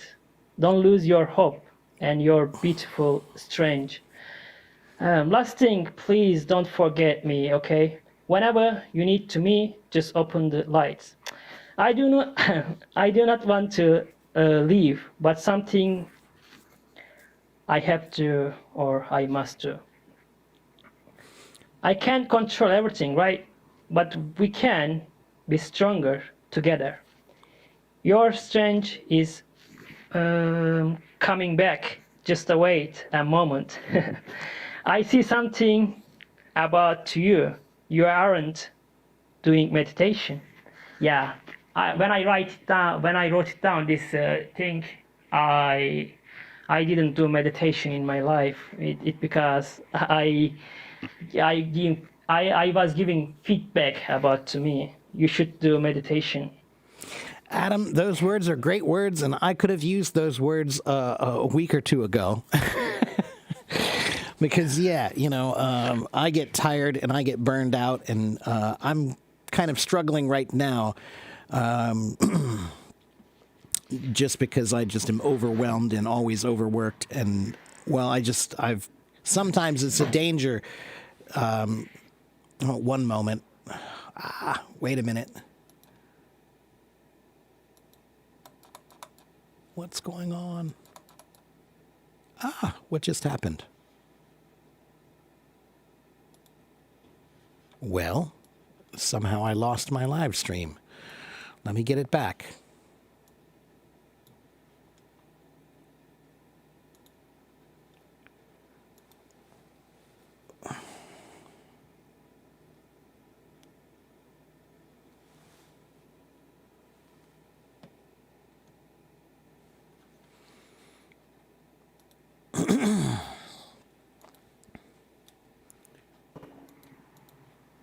Sorry about that, Adam. No problem. My Google Chrome crashed for some reason. I don't know why. But yeah. So anyway, I was just saying that sometimes when that's the danger of doing what you love. The danger of doing what you love is sometimes you give too much of yourself, and then you get burnt out and you need time to refresh and come back. So that's what I've been doing recently, everybody. That's why I needed to take a break for about a week. And I'm back now, but now I realize I can't do Monday, Tuesday, Wednesday, Thursday, Friday. It's too much giving, and I don't have time to do all the things I need to do to make my life work. So so now I'm trying to do a little bit less, a little less than I did before, and I need to be more in touch with the outside world more. Like I wanted to go fishing the other day, Adam, and I tried to go for a little bit because I used to love to go fishing or hiking because that was time for me to get out to nature and feel like I could rejuvenate my spirit, and if I spend too much time in front of this computer and on this camera and on my phone and on my tablets and whatever, I start to feel like I'm too drained and I haven't rejuvenated myself. I'm giving too much energy, but I'm not getting enough back. So that's important to remember in life, that we must sometimes balance how much we give. And when you love what you do, it's so easy to give too much sometimes. It's so easy to forget what you're doing. That's why sometimes my live streams are like 4 hours long. Like I'm enjoying myself, but it's so much, Then, sorry, I cut you off, but when then you finish the live stream, maybe you can feel not good. As I said, I feel good almost every time I end my live stream, but the problem is that I just don't have enough time left in my day to do the other things that are important that I must do. And so I've given all my energy to the stream, and then when I have to go do my work on my website or work on my podcast or work on my book, I have nothing left to give, So sometimes that's just the danger of doing what you love, is reminding yourself not to give too much too often, or you'll be out of fuel. Yeah, I don't know your life, and I'm not a psychologist, I'm not a philosophist, but I know you have to care yourself. Right. Even then here, okay. Yeah.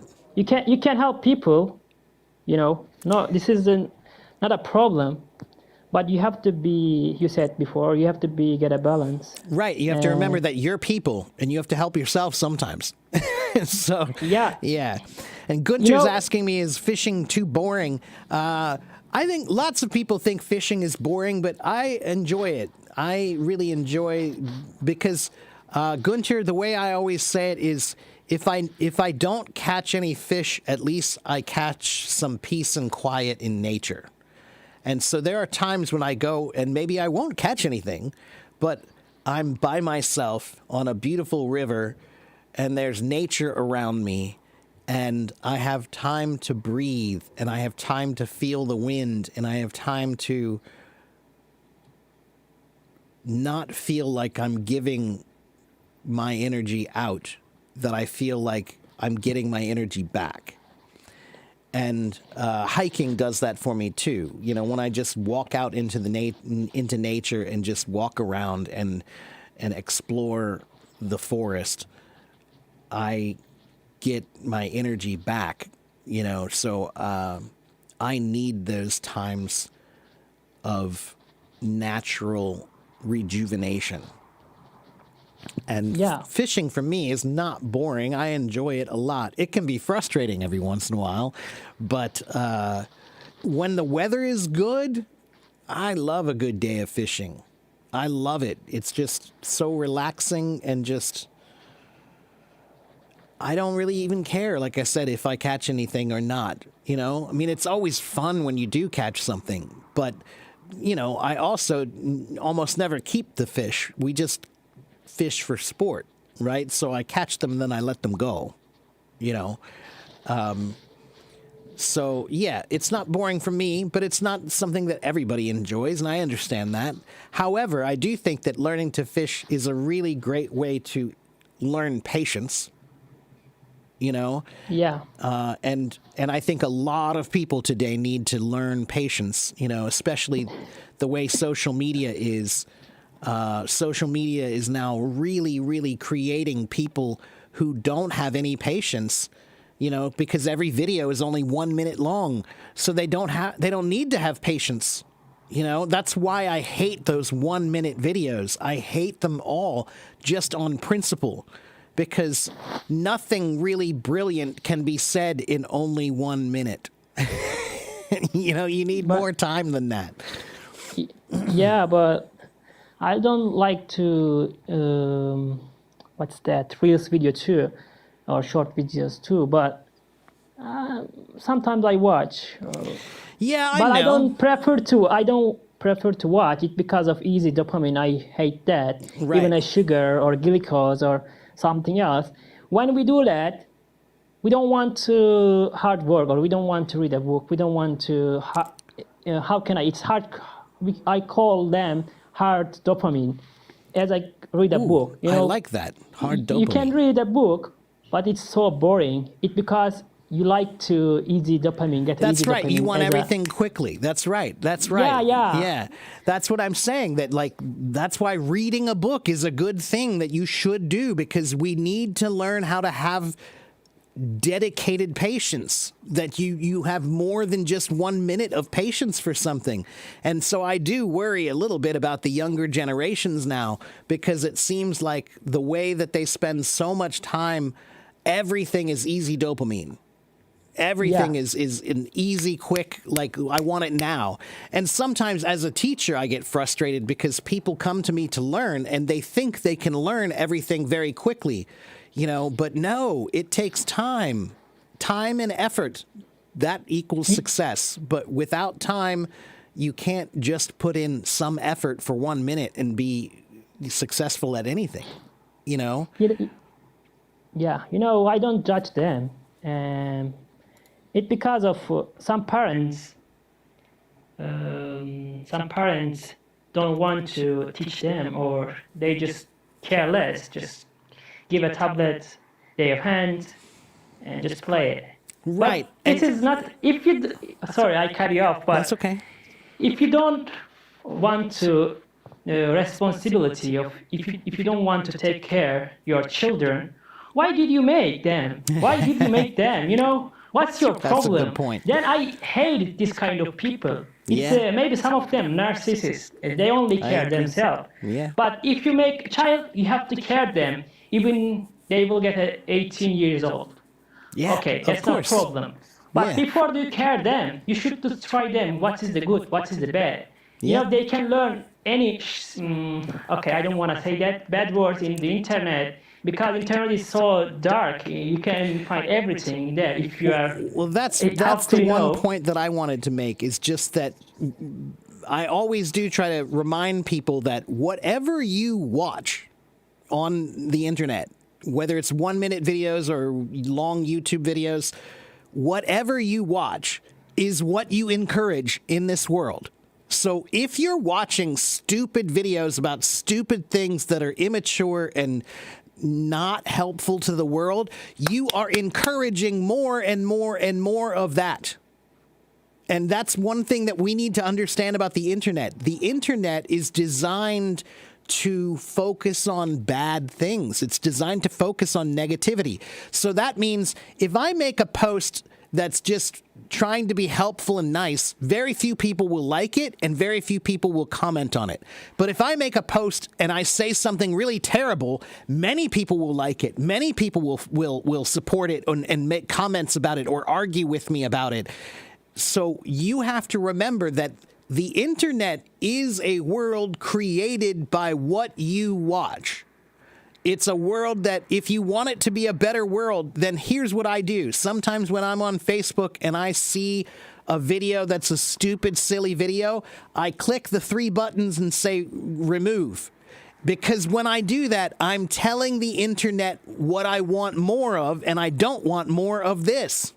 That I don't want more stupidity in this world. There's too much of it already. And I'm not trying to make everything serious. I understand that sometimes it's fun to be funny and silly. But the majority of TikTok, for example, at least 80% or more is stupid. It's stupidity. It's garbage. It's garbage. And this is what we used to talk about with TV when I was a boy. They used to say that, watching the TV will make you stupid. And they're right. If it depends on what you're watching. But the way we say it is garbage in, garbage out. So whatever you put into your mind is what you're going to put out into the world. Whatever you choose to watch on the internet is what is going to be brought back to you on the internet. So keep that in mind. If you want this world to be a better place, then stop encouraging stupidity by watching it. A little bit is okay, but too much is too much, period. I'll be happy if one day I turn on the TikTok and I see mostly positive things that are helping people in a positive way, and not prank videos and silly stuff that doesn't do anything for anybody except it's a lot of look at me, please look at me. I want to be famous, please. That's all it is. Yeah, it's unfortunate. Whatever you want, just do it. But it's up to you. Right. For me, yeah. I watch sometimes, fun video, but I also watch documentary, or I build up my future hobbies. That's what now I'm I saying. don't have money, but if I earn money, like maybe I will buy a motorcycle to trip around Europe or maybe Asia. Even I heard many disgusting news about the backpackers or something else, but I don't care my life too. Just I don't want to. I want to go and I want to step out the world. Just okay. I have a one. How can I say that? I have a one life. Yeah. And I don't want to waste this life. Soul is not immortal. It's mortal. Yes. So that's why you have to again think about garbage in, garbage out. And don't spend your time wastefully. Time is the most important thing we have. It's the most valuable thing we have. It's worth much more than money. So keep that in mind. You know? But even I try to help someone, and I am not saying you should do that. I will give advice for you. You should. No, it's not like that. But I say, this is not good for you. Just try to do something about yourself, because you will be alone. Adam, I will be alone. I'm so sorry to cut you off, but I actually have to end my stream because I forgot I have a friend coming to visit me here today, and so he just showed up. So I need to go, everybody. But Adam, it was wonderful to talk to you, and I will see you next time, I hope. And thanks for coming back to see me again, and thanks for your great words. Thank you so much giving me opportunity in here to talk in front of you. It's wonderful to talk to you, man. So I'll see you next time then, okay? Take care of yourself. All right. Always. Take care, my friend. Bis später, auf Wiedersehen. Auf Wiedersehen. Bye-bye. Okay, everybody. Yeah, I'm sorry I need to go. I totally forgot that my friend is coming here, and it's already 12 o'clock. I lost track of the time, as I usually do. So thank you guys for watching and following and listening. I hope you guys had a good time today. So make sure you follow my YouTube channel. It's right here. Please follow my YouTube channel. And, I'll be back later tonight on a voice room. And then I will be back for another live stream on Friday. Okay? Thank you very, very much. Thank you, Andrew. I appreciate that very much, your comments. And thank you guys for watching. Thank you for following. Thank you for participating. And have a good morning. Have a good afternoon. Have a good evening wherever you are. Bye-bye.